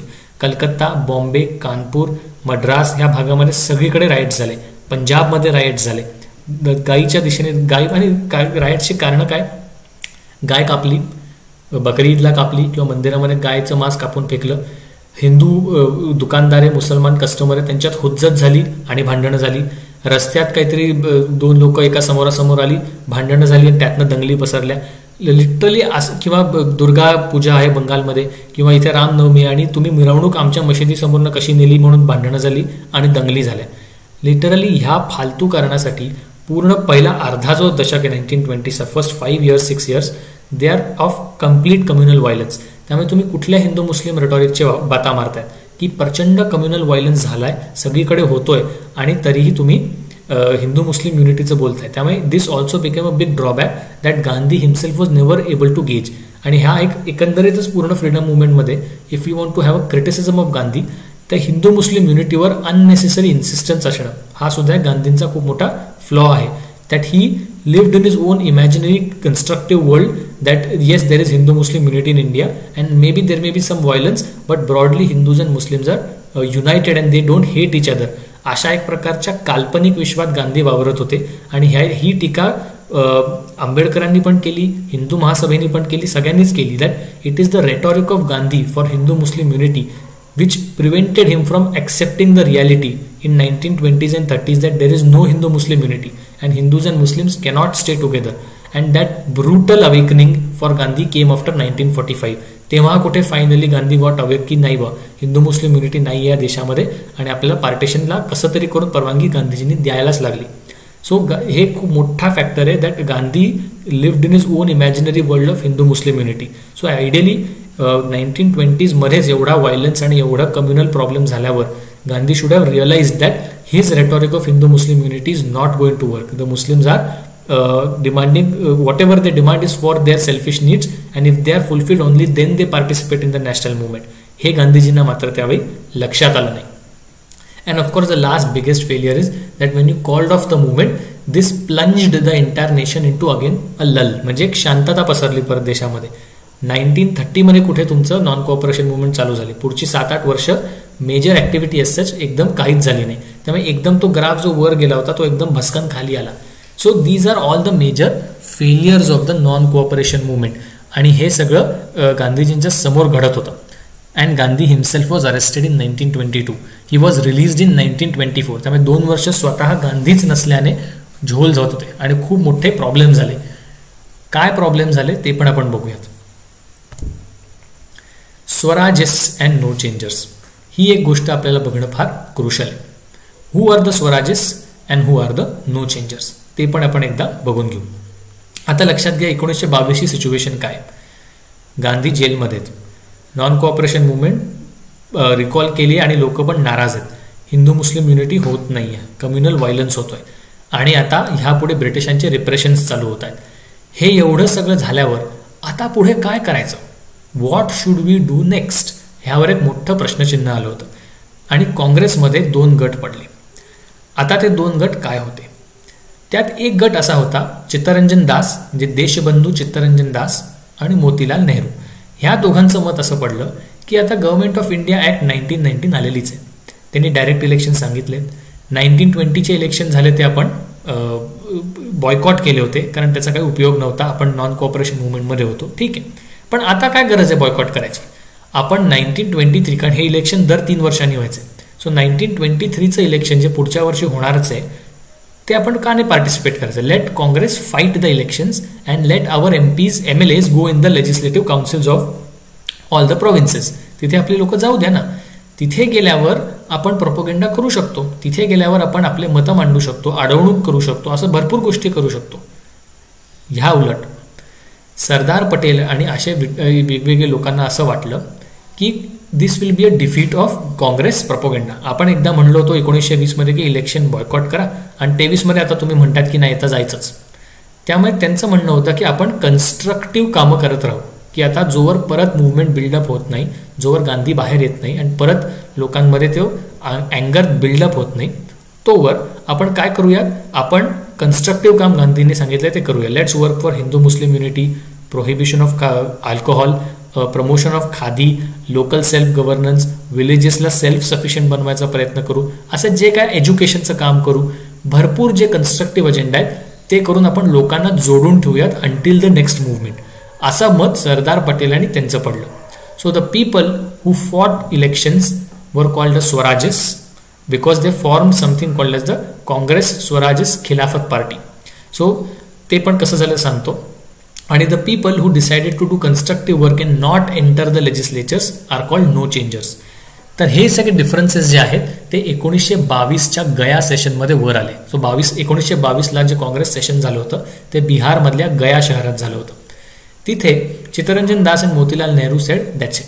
So they quit the Congress and they set up something called as the Congress Swarajist Khilafat party. आणि हे जी Khilafat party Congress Swarajist Khilafat party this was suppose to fight the elections in 1923. म्हणून त्यांना ब्रॉडली स्वराजिस्ट्स म्हणतात की स्वराज पार्टी हे जनरल नाव फेमस झालं. So all these people under Chittaranjan Das and Motilal Nehru R now the Swarajists. Chitranjan Das is the president of the Swarajist party and Motilal Nehru is the secretary. And the rest of the people are no changers. आता ह्या सगळ्यामध्ये भीती पण तयार झाली कारण Congress split होतं का काय. 1907 मध्ये जसं मॉडरेट्स आणि एक्स्ट्रीमिस्टमध्ये भांडण झालं तसं भांडण आता परत झालं तर अशी एक भीती वाटायला लागली. पण सुदैवाने फार भांडणं झाली नाही आणि स्वराजिस्टनी कामली म्हणलं की आम्ही फाईट करतो, काँग्रेसचाच अजेंडा आम्ही चालवतो, फक्त आम्ही पार्टीच्या बाहेरनं फाईट करणार इलेक्शन्स. सो अशा प्रकारचे इलेक्शन्स त्यांनी केले. 1923 मध्ये या स्वराजिस्ट पार्टीने चक्क इलेक्शन्स फाईट केले. स्वराजिस्टमध्ये you will find there were certain Muslims also, Maulana Shaukat Ali पासून सगळे, आणि there were certain pro Hindu elements also, like Madan Mohan Malaviya, NC Kelkar, असे सगळे लोक पण होते त्याच्यामध्ये. 1923च्या वेगवेगळ्या प्रोव्हिन्शियल इलेक्शन्समध्ये the Swaraj party won good seats, कारण आता नॉन कॉपरेशन मुवमेंट झाली आहे, लोकांना काँग्रेस पार्टी कळाली आहे, त्यांचा अजेंडा कळाला आहे, त्यामुळे एकंदरीत थोडंसं ते स्वराजेसला सुद्धा सपोर्ट होता, कारण ते स्वतः काँग्रेसचे शेवटी नेते होते, त्यामुळे त्या लोकांना चांगले सीट्स मिळाले. So they could enter the legislatures. 1924मध्ये गांधी स्वतः जेलमधनं बाहेर आले. सो नाव ही थॉट की हे स्वराजेस आणि नो चेंजेसमधली भांडणं अजून शिगेला जायला नको, म्हणून त्याच्या आत the only session where Gandhiji was the president of that Congress session is the Belgaum session. तो 1924चं काँग्रेसचं सेशन बेळगावला झालं होतं, आणि बेळगावमध्ये गांधीजी बसले and he ironed out all the differences. He said that काँग्रेसनी ड्युअल स्ट्रॅटेजी करावी, ज्यांना नो चेंजेस व्हायचे त्यांनी नो चेंजेस व्हावं, आणि ज्यांना लेजिस्लेचर्समधनं काँग्रेसचा अजेंडा पुढे ढकलायचा आहे त्यांनी तेही करावं. सो एकंदरीत काँग्रेसला स्प्लिट होण्यापासून ते गांधीजींनी त्यावेळी वाचवलं. And now in the decade of 1920s the Congresses are now adopting a dual strategy. Some are in the legislatures, some are doing constructive work on the ground. अशा प्रकारचं काम सगळं चालू झालं. You will find that they also fought 1926 and 29 elections. 1923 मध्ये त्यांचा success सर्वात चांगला होता. 26 मध्ये थोडे इश्यू झाले, कारण कम्युनल राईट्स देशभर चालले होते, त्याचा इफेक्ट स्वराजेसवर पण पडला. आणि 29चे इलेक्शन्सवर इररिलेव्हंट बिकॉज त्यांनी 29 मध्ये रिझाईनच केलं, कारण 1930 मध्ये सिव्हिल डिसोबिडियन्स मुवमेंट चालू होणार होती. सो एकंदरीत हे मधले 3 इलेक्शन जे स्वराजेस पार्टीनी गाजवले, पण त्यानंतर ती पार्टीचं काही इररिलेव्हंट झालं. I don't know whether it was even abolished or not, पण 1929 नंतर ह्यांचं काही इलेक्शन कुठे त्यांनी फाईट केले नाही. सो एकंदरीत 1920च्या दशकामध्ये स्वराजेस आणि नो चेंजर्स हे 2 लोक तुम्हाला प्रामुख्याने सापडतील. Left one is Deshbandhu Chittaranjan Das and right side is Motilal Nehru. Deshbandhu Chittaranjan Das is a very prominent leader of Bengal in those days. त्यावेळी Bipinchandra Pal was no more, बाकीचे सगळे सुरेंद्रनाथ बॅनर्जी अगदी रिलेव्हंट झाले होते. सो एकंदरीत त्यावेळी बंगालचं एक अतिशय प्रॉमिनंट नेतृत्व म्हणून चित्तरंजन दास वर आले होते. So he was a very good leader in Bengal. He was also the president of the Bengal provincial Congress committee. So बंगालची काँग्रेस सुद्धा ते हाताळत होते. सो जेव्हा आपण कम्युनल पॉलिटिक्स बघू, Muslim communal politics, we will deal something called as the Bengal Pact of 1923, which was a compromise between Hindus and Muslims, which was engineered by Chittaranjan Das, and it was a basically big problem. पण ते आपण मुस्लिम communal politics जेव्हा बघू तेव्हा आपण बघूयात. But हे ह्यावेळी फार प्रॉमिनंट होते चित्तरंजन दास. आणि मोतीलाल नेहरू हे दोघं यांनी स्वराजेस पार्टी स्थापन केली. मोतीलाल नेहरू अ very prominent lawyer, Kashmiri Pandit, and त्यांचा बेस अलाहाबादमध्ये होता. नॅचरली इथेच Jawaharlal Nehru also was born in Allahabad. So he was a very prominent leader, Motilal Nehru. This is the Belgaum session of 1924. You will find की आजच्या जसे सेशन होतात तसेच आहेत, की खांब आहेत, पंडाल उभारलेत आणि लोक सगळी बसलेली आहेत. टिपिकल टोप्या आहेत भारतीय लोकांच्या, आणि मध्ये जे आहे ते स्टेज आहे, तिकडनं लोकांना ॲड्रेस केलं जाते. ओके, स्वराजेस एक्झॅक्टली करणार काय होते ते पण आता डिटेलमध्ये एकदा बघून घेऊयात. The principal aim was to find an alternate political activity which will sustain political activism. की आता नॉन कोऑपरेशन मुवमेंट डाऊन गेली आहे, तर काहीतरी पॉलिटिकल ॲक्टिव्हिटी चालू राहावी, ह्यासाठी आपण लेजिस्लेचर्समध्ये जावं, इलेक्शन्स लढावी. त्या निमित्ताने इलेक्शन लढताना लोक मोबिलाइज होतील, वोट करतील आणि पॉलिटिकल अजेंडाशी जोडले राहतील, अशा एक प्रकारचा हेतू जो आहे तो ह्या स्वराजेसनी मांडला होता. आणि त्या मांडल्यामुळे ते decided to enter legislatures. Continue political struggle from legislatures, की लेजिस्लेचर्समध्ये बसून आम्ही ब्रिटिशांना अपोज करू शकतो, जे ते मॉडरेट्सही करायचे तसंच काहीतरी काम. They wanted to expose the hollowness of the legislatures and the sham government of India act 1919.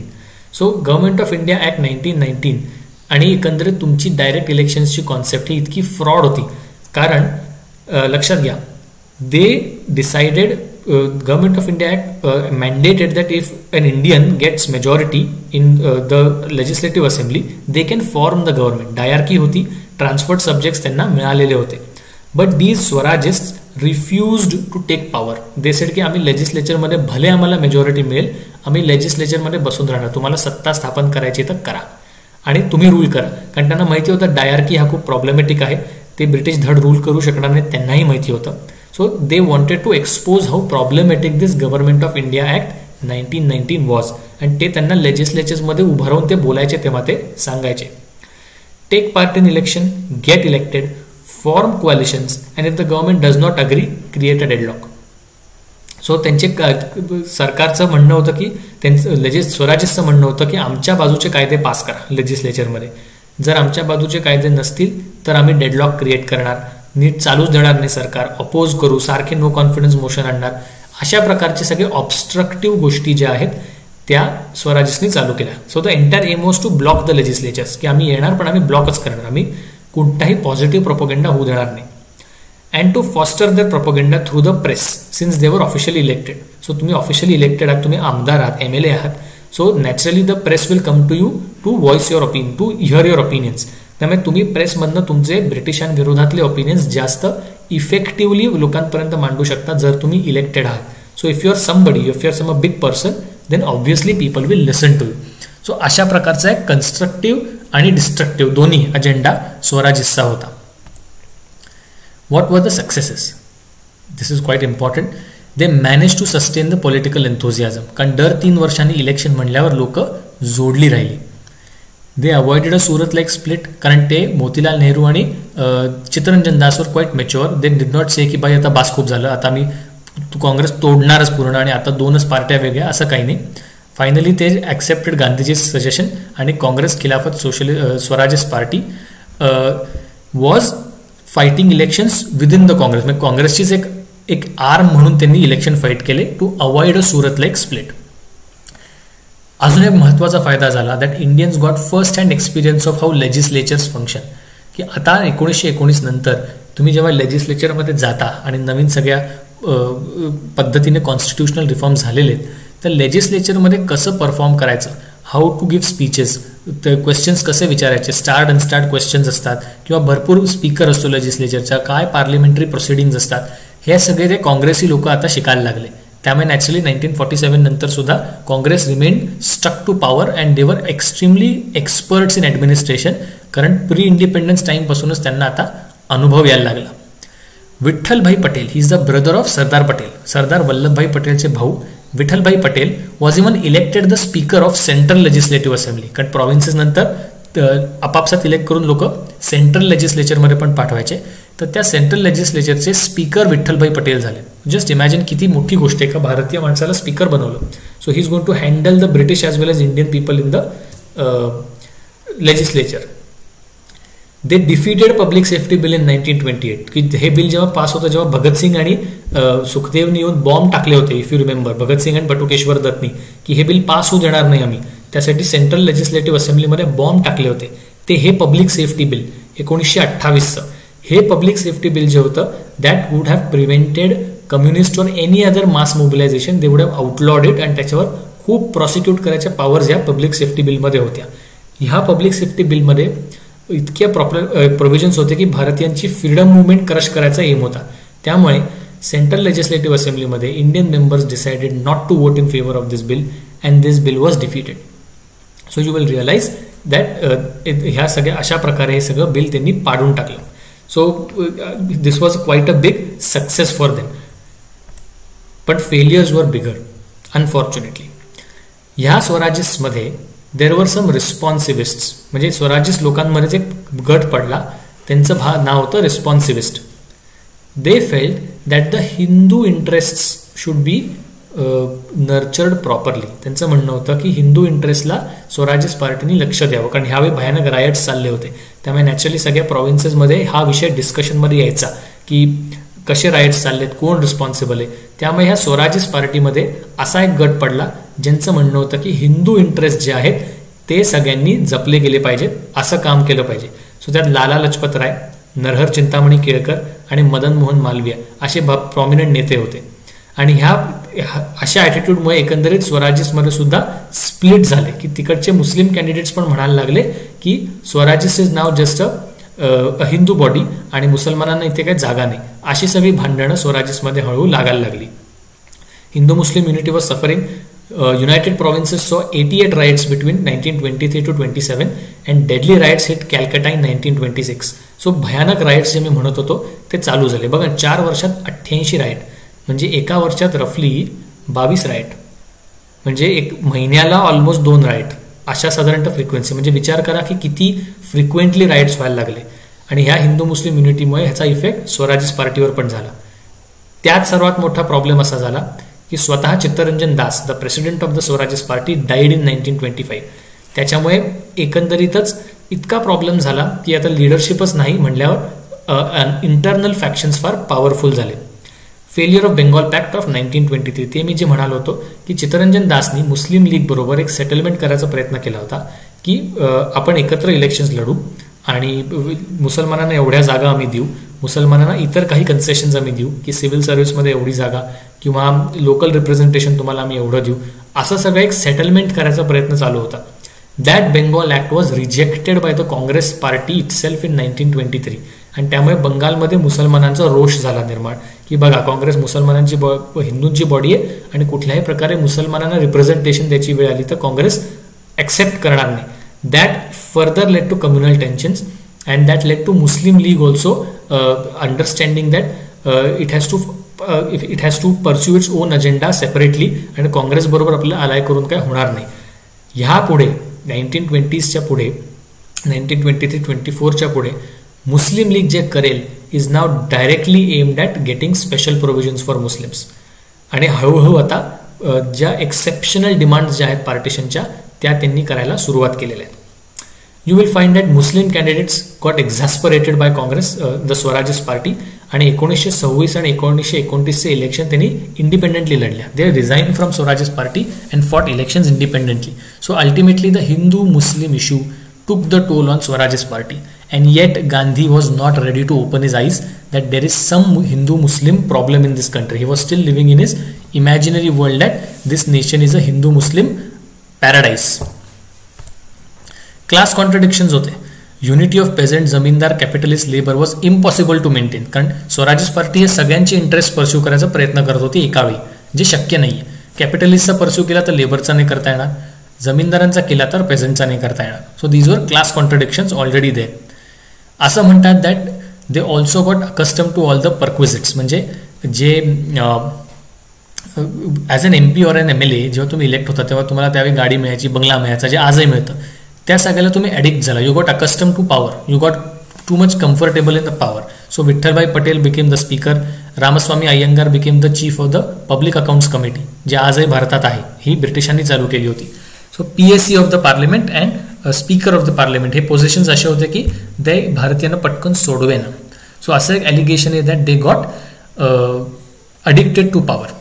And अर्थात 1929 नंतर जसं जसं सिव्हिल डिसओबिडियन्स मुवमेंट पिकअप झाली तसं तसं ह्या लोकांचा इम्पॉर्टन्सच संपला. त्यामुळे त्यानंतर आता काय करायचं आणि काय नाही करायचं ह्याच्यावरच त्यांचा अजेंडा काहीच राहिला नाही. आणि त्यानंतर स्वराज पार्टी मात्र लोप पावली. त्यानंतर त्यांचा कुठेही प्रॉमिनन्स तुम्हाला सापडणार नाही. This is the most important part. काय म्हणतात ना की आपली नॅशनलिस्ट ॲक्टिव्हिटी थोडी डाऊन गेली तर ब्रिटिशांनीच त्याला रसद पुरवून टाकली. नाव यू नो दॅट 1919ची ॲक्ट पास झाली होती. I told you after every 10 years that act has to be revised. दर 10 वर्षांनी ब्रिटिशांनी म्हणलं आम्ही रिवाइज करणार. सो 1929 नवीन ॲक्ट येणं अपेक्षित होतं, नवीन गव्हर्नमेंट ऑफ इंडिया ॲक्ट. त्याच्यासाठी to elicit the suggestions of Indians की काय रिफॉर्म्स आणावे ह्यासाठी ब्रिटिश गव्हर्नमेंटने एक कमिशन सेटअप केली. That commission was called the Indian statutory commission which was headed by sir John Simon. It was sent in 1927. Why it was sent in 1927? तर त्यावेळी इंग्लंडमध्ये इलेक्शन्स शेड्यूल्ड होते. The conservatives were in power but they knew they were going to lose. That is why the prime minister there in UK felt that if he elicits suggestions when the conservatives are in power it would be better. कारण labour जर पॉवरमध्ये आलं तर ते R थोडे liberal असतात, थोडे pro India असतात, तर भरोसा नाही की लेबर त्यांना काय काय कन्सेशन्स देऊन टाकेल. त्यापेक्षा आधीच कमिशन पाठवून सजेशन्स आपण घेऊन टाकूयात. म्हणून त्यांनी 1927 घाईघाईनी 2 वर्ष आधीच त्यांनी कमिशन पाठवून दिलं की आता ह्यांच्याकडनं आपण सजेशन्स घेऊयात. ह्या सगळ्यामध्ये एक चूक झाली. एक चूक अशी झाली की ह्या अख्ख्या कमिशनमध्ये एकही भारतीय नाही. सो भारतीयांचं भविष्य तुम्ही डिसाईड करणार आहात आणि हे कमिशन रेकमेंडेशन देणार आहे आणि त्यात एकही भारतीय नाही. ह्यामुळे भारतीय चवतावून उठले. यू विल फाइंड दॅट काँग्रेसचं मद्रास सेशन होतं 1927.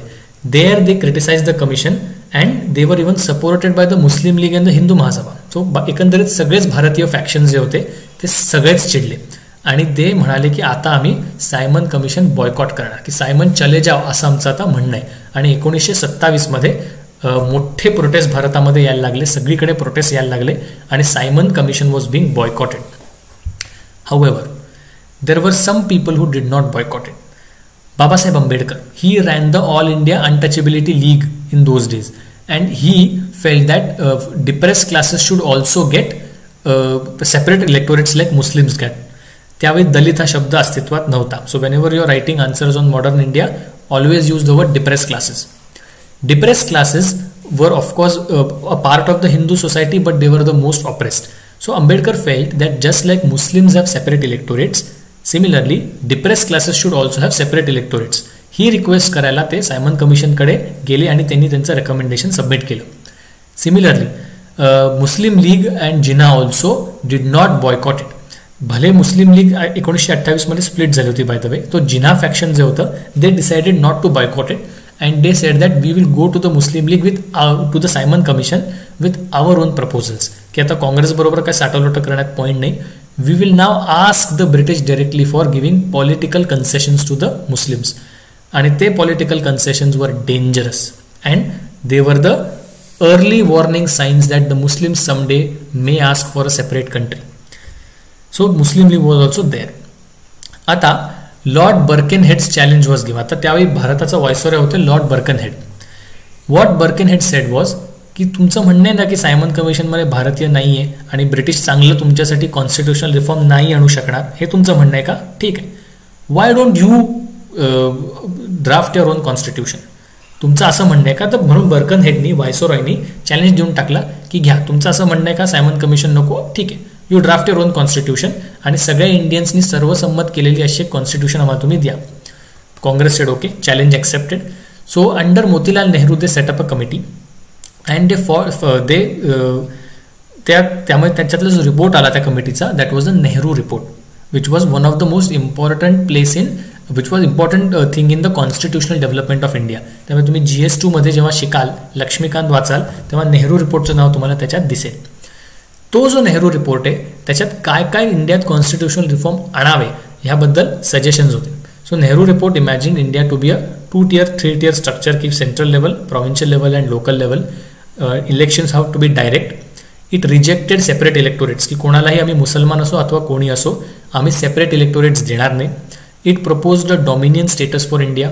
It said that local culture and language everything will be protected. It said secularism is going to be an important feature of Indian constitution. अशा प्रकारचे वेगवेगळे रेकमेंडेशन्स जे आहेत ते या नेहरू रिपोर्टमध्ये आले. ते it shows the Indian imagination of how India should be आणि ह्याचा भरपूर प्रभाव आपल्या कॉन्स्टिट्यूशनमध्ये पण पडला. सो तर नेहरू रिपोर्ट आला.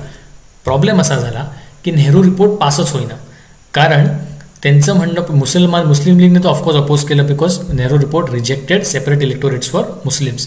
पण एकंदरीत इंटरनली सुद्धा खूप भांडणं झाली कुठल्या प्रोव्हिजन्सवर, की बाबा फेडरलिझम किती प्रमाणात असावं, किंवा हिंदू महासभेचे स्वतःचे ऑब्जेक्शन्स होते की बाबा हिंदूंना ह्याच्यात जास्त काही फायदा नाही आहे. अशा एक प्रकारचं सगळे ऑब्जेक्शन्स येत हा नेहरू रिपोर्ट कधीच नीट होऊ शकला नाही आणि एक प्रकारे हा प्रयत्न फसला काँग्रेसचा की सायमन कमिशनच्या ऐवजी आपण कॉन्स्टिट्यूशन काहीतरी बनवून देऊयात ब्रिटिशांना. हे मात्र हे काही शक्य झालं नाही. So and Nehru report got defeated. But आता ह्या सगळ्या टाईममध्ये नॅशनली लोक सायमन कमिशनच्या विरोधात पेटून उठले होते. सो लाठीचार्जचे प्रोटेस्ट चालू होते आणि 1928 लाहोरमध्ये लाठीचार्ज झाला अँड लाला लजपत राय डाईड. आणि it was a big shock because Lala Lajpat Rai was a huge leader. पंजाबमध्ये सुद्धा त्यांना पंजाब केसरी म्हणायचे. He was that big leader. जसं टिळक महाराष्ट्रासाठी होते तसे लाला लजपत राय पंजाबसाठी होते. भगतसिंग स्वतः थोडं लेफ्ट ऑफ द सेंटर मान्यता असलेले कम्युनिस्ट सोशलिस्ट असले तरी लाला लजपत राय सारख्या आर्य समाजी माणसाला आणि हिंदू इंटरेस्ट परस्यू करणाऱ्या माणसाला ते मानत होते. आणि लाला लजपत रायांच्या मृत्यूनंतर नॅचरली द HSRA टूक बदला. They killed Sanders. So Bhagat Singh, Sukhdev and Rajguru they killed Sanders in Lahore in 1929 आणि त्याच्यासाठीच त्यांना नंतर फाशी देण्यात आली. पण ह्या भगतसिंगच्या सगळ्या गोष्टीमुळे सुद्धा 1930-31 पर्यंत भगतसिंग खूप फेमस झाले होते आणि त्यामुळे सुद्धा लोकांमध्ये एक चीड निर्माण झाली ब्रिटिशांच्या विरोधात. त्यात बरडोली सत्याग्रह झाला. Bardoli is a place in Gujarat आणि तिथे सुद्धा तोच विषय झाला की रेव्हेन्यू कलेक्शन आणि या सगळ्या नाटकाखाली the Bardoli people began agitating. They called up Sardar Patel. ह्या बरडोली सत्याग्रहमध्येच वल्लभभाई पटेल बिकेम सरदार वल्लभभाई पटेल. सरदार हे टायटल बरडोलीच्या लोकांनी त्यांना दिलं. Gandhiji also joined and together with the tribal people and the local farmers and everything they protested the rise of revenue आणि रेव्हेन्यू राईज पूर्णपणे त्यांना मागे घ्यायला लावला. आणि Bardoli Satyagraha in 1928 was the time when finally Gandhiji got the confidence again की आता परत एक नॅशनल मुवमेंट चालू करायची गरज आलेली आहे. हा कॉन्फिडन्स गांधीजींना त्या बरडोली सत्याग्रहामुळे झाला. सो ओव्हरऑल 1927 नंतर नॅशनलिस्ट ॲक्टिव्हिटीज रिस्टार्टेड आणि एक प्रकारे सायमन कमिशनमुळे भारतीयांना एक किक स्टार्ट मिळाले की आता परत नॅशनल ॲक्टिव्हिटी आपण चालू करावी. So now this country is slowly heading towards the civil disobedience movement. This is Lord Simon. Left साईडला जे आहेत हारबीर घातलेला आहे आणि त्यांना वेलकम केलेलं आहे. इतकी घाणेरडी पद्धत आहे भारतीयांची की वरती टिपिकल भारतीय फेटे बांधायचे आणि खाली सूट बूट आहेत. म्हणजे ह्याच्यासारखं मिक्स्ड गोष्ट कुठली नाही आहे. म्हणजे काहीतरी विचित्रच आहे. म्हणजे चहात मीठ घातल्यासारखं आहे. ते घाण काहीतरी कॉम्बिनेशन आहे. But whatever there fashion sense. But ते sir John Simon is being welcomed into India. This is how people protested. So Simon go back. Simon वापस जाओ असं सगळीकडे लिहिलं गेलं होतं. Simon try to travel from Bombay to Poona. तर Bombay Poona road जो आहे तो रेल्वे जो आहे त्याच्या शेजारनंच बॉम्बे पुना हायवे पण जातो जुना. त्यामुळे तो रेल्वेत असताना बॉम्बे पुना हायवेवर लोक गाड्या चालवून रेल्वेमध्ये त्याला काळे झेंडे दाखवायचे. सो असे सगळे प्रकार भारतीयांनी भरपूर केलेले आहेत. And this is the prostate for Simon go back. Okay, but this time the Congress who wanted to launch a civil disobedience movement is going to be different. त्यांचा मूड बदलला होता. 1920च्या नॉन कोऑपरेशन मुवमेंटमध्ये किंवा अगदी 27च्या नेहरू रिपोर्टपर्यंत Congress was supporting a dominion status की आता आम्हाला ब्रिटिश ह्या भारतातनं बाहेर गेलेले नको आहेत. ब्रिटिश असू द्या पण त्याच्या आत आम्हाला सेल्फ रूल पाहिजे. अशा प्रकारच्या डिमांड्स काँग्रेसच्या होत्या. But finally the people realized and the Congress also began to realize that the Britishers are no good to India. त्यांनी ज्या प्रकारे भारतीयांना ऑपरेस केलंय, जालियावाला बाग काय किंवा एकंदरीत सायमन कमिशन काय कुठल्याच गोष्टीमध्ये आपलं ऐकायला तयार नाहीत. ते त्यांचे कॉलोनियल इंटरेस्ट पुढे ढकलणारे सगळ्यांना कळालं होतं. ते जेव्हा कळालं त्यांना त्यामुळे त्यांना लक्षात आलं की बाबा आता ब्रिटिशांना भारतात आपण ठेवून काही उपयोग नाही. सुभाषचंद्र बोस, जवाहरलाल नेहरू आणि असे सगळे तरुण लोक जे होते त्यांच्यावेळी सुद्धा त्यांनी प्रेशर निर्माण केलं काँग्रेसवर. दॅट नाही, गांधीजींना सांगितलं की काहीही झालं तरी आता आपलं एम जे आहे ते ब्रिटिशांना भारताच्या बाहेर हकलणे. So before 1929 the Congress was never even thinking of kicking the British out of India. They wanted dominion status. 1929 नंतर finally the Congress decided that we want Purna Swaraj. So 1928ला कलकत्त्याला सेशन झालं आणि प्रेशरमध्ये येऊन काँग्रेसनी असं अल्टिमेटम दिलं ब्रिटिशांना 1 वर्षाचं की तुम्ही 1 वर्षात जर पूर्ण स्वराज दिला नाही किंवा आमचे डिमांड्स एक्सेप्ट केले नाहीत तर we will now fight for complete independence. त्यामुळे लाहोर सेशन झालं होतं. Lahore Congress on 31st of December 1929 they declared that henceforth the Congress is now going to fight for Purna Swaraj. We want complete control of India in the hands of Indians. We do not want the administration in the hands of the British, and the British should leave India for its own fate, and we are going to self-govern India according to our principles. So Purna Swaraj, ह्या आधी फक्त स्वराज होता म्हणजे self rule. आता पूर्ण Swaraj, complete self independence. We want the British to go out of India. तर Lahore Congress was the extremely landmark Congress session on 31st of December 1929. The Congress henceforth declared that it is going to fight for complete independence. It also declared that 26th of January 1930 will be celebrated as the first Independence Day. 26 जानेवारी. म्हणूनच आपलं 1949 मध्ये constitution 26 नोव्हेंबरलाच adopt झालं होतं. तुम्ही प्रिॲम्बल वाचलं तर on this 26th day of November 1949 असं लिहिलं आहे. So the constitution was adopted on 26th of November 1949.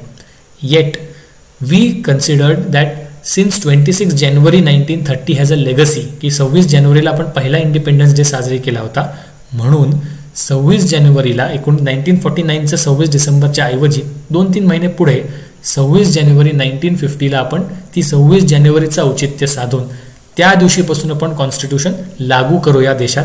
That's why 26 January is celebrated as the Republic Day of India, because the legacy is this Purna Swaraj Declaration.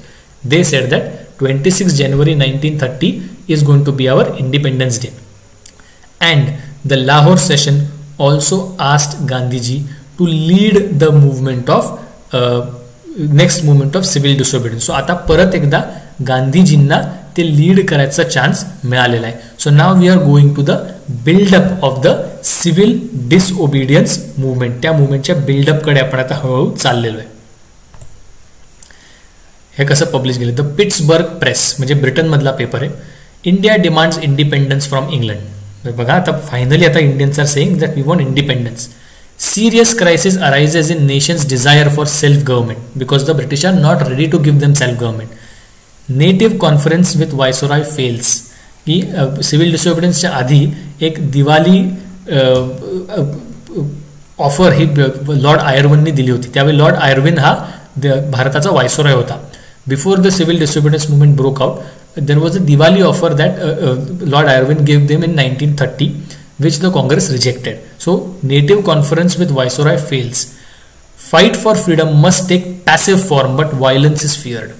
So गांधीजींचं त्यावेळी असं एक म्हणणं असणार आहे, त्याच्यातनंच त्यांनी घेतलं that fight for freedom must take passive form, but violence is feared because they had a experience in the non-cooperation movement. त्याचं एक्झाम्पल होतं की कसं चौरी चौरामध्ये व्हायलन्स झाला किंवा कम्युनल व्हायलन्स झाला. खालचं टेक्स्ट बघूया आता.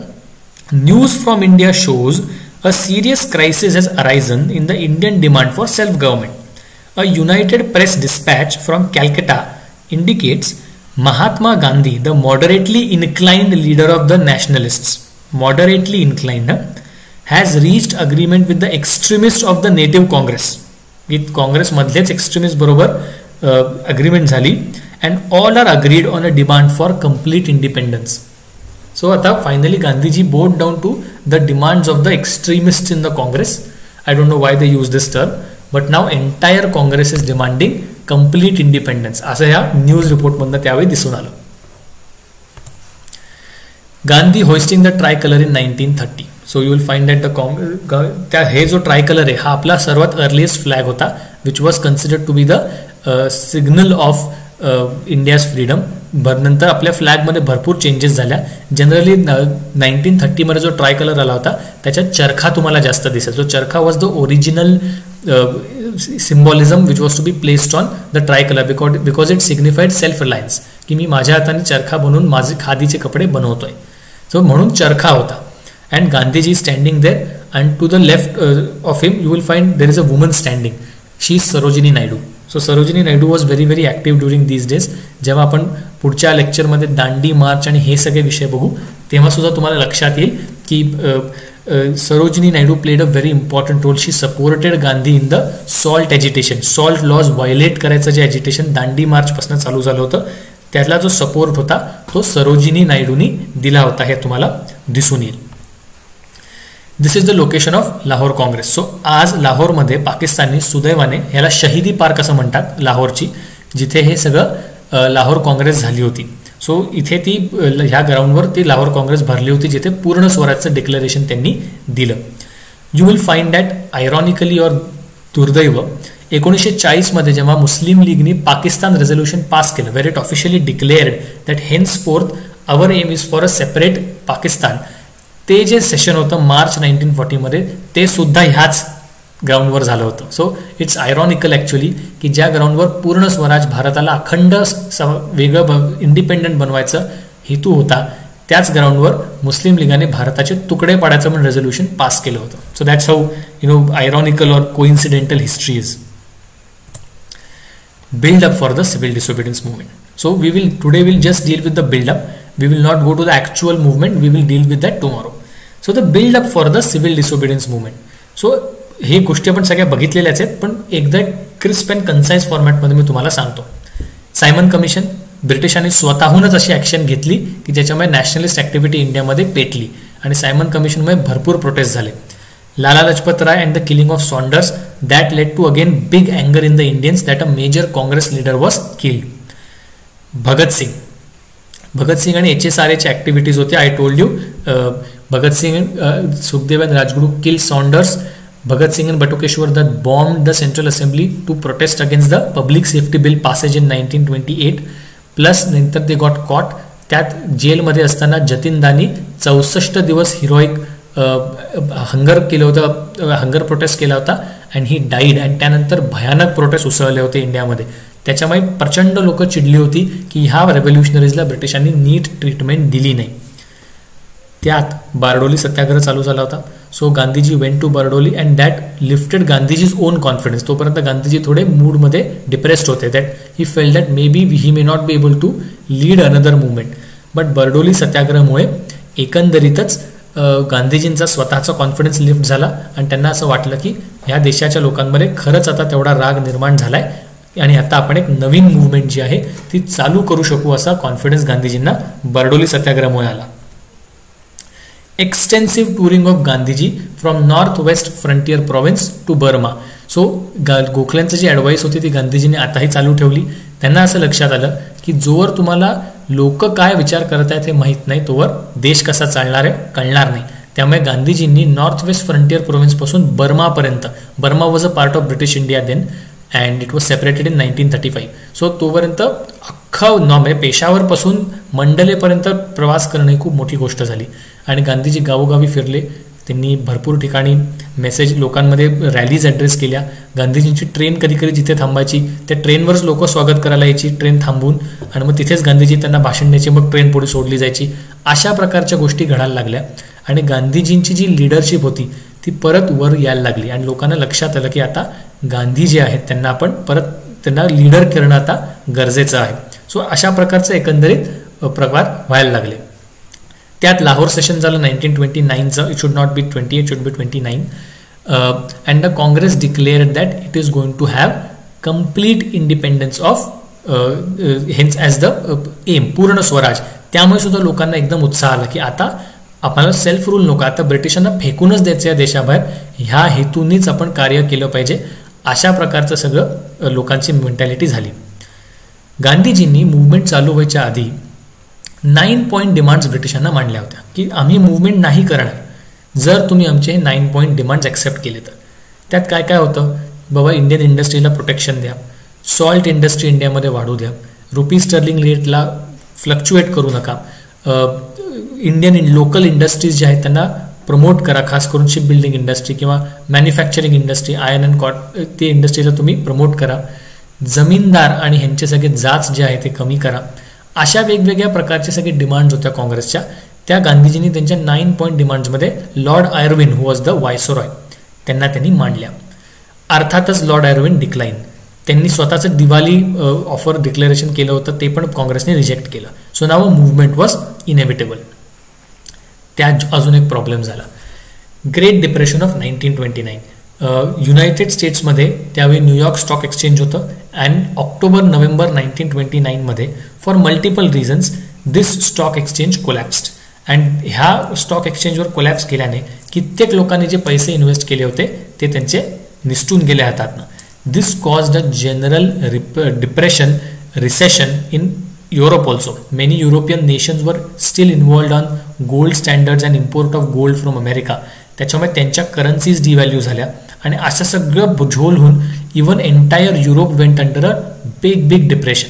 आणि ह्या भरपूर मोठं डिप्रेशनमुळे नॅचरली इंडियावर पण त्याचा परिणाम झाला. एक्सपोर्ट्स कोलॅप्स झाले, प्रॉब्लेम व्हायला लागले, त्यांच्या इंडस्ट्रीजमध्ये तिकडनं डिमांडच येईना. त्यामुळे इंडियातनं रॉ मटेरियल पाठवायला उपयोगच होता कारण तिथे प्रोडक्शन होत नव्हतं. त्यामुळे एकंदरीत खूप प्रॉब्लेम झाले. इंडियामध्ये सुद्धा त्याच्यामुळे डिमांड जी आहे ती कमी झाली कारण डिप्रेशन चालू आहे जगभरात. त्यामुळे भारतीय इंडस्ट्रियलिस्ट जे आहेत ते पण वैतागलेत कारण आता त्यांना विकायलाच काहीच नाही आहे, अनसोल्ड स्टॉक्स आहेत त्यांच्याकडे. त्यामुळे त्यांचे लॉसेस माउंट व्हायला लागले. So the labour are also angry because they are losing jobs. Industrialist are angry because ह्या सगळ्यामुळे प्रॉब्लेम व्हायला लागला आहे त्यांना प्रॉफिट्समध्ये. जगभरातच डिप्रेशन आहे आणि एकंदरीत आधीच्या सगळ्या पॉईंट्समुळे the general population in India is also extremely angry, and now they are waiting for Gandhi to give a call, and now they are the ones who they will basically start a new movement. तर असं essentially civil disobedience movement त्यांनी चालू केली. तर आज आपण इथपर्यंतच बघूयात सिव्हिल डिसोबिडियन्स मुवमेंट कशी what factors led to the movement. Tomorrow we will start with the civil disobedience movement, आणि उद्या आपण अख्खा 1930चा decade till the breaking out of second world war in 1939 इथपर्यंत आपण बघूया. And then we will go back to certain miscellaneous aspects. So peasant and tribal revolts आपले राहिलेले आहेत, किंवा other stakeholders. So what is Prajamandal movement for princely states, communist कशा भारतात प्रचार प्रसार करायला लागले, काँग्रेस सोशलिस्ट पार्टी काय आहे, आणि दलित आणि काही द्रविडियन मुवमेंट्स आहेत त्या आपण बघूयात. सो एकंदरीत ह्या काही मिसलेनियस ॲस्पेक्ट्स आहेत ते बघूयात. And then in the penultimate final lecture, last 2 lectures, we will start with the decade of 1940s and we will end with the independence of India. साधारणतः हा आपण प्लॅन करूयात. So that's all for today. तुमचे जे questions असतील ते कॉमेंट्समध्ये टाका आणि ते मी तेव्हा आन्सर करेन. थँक्यू.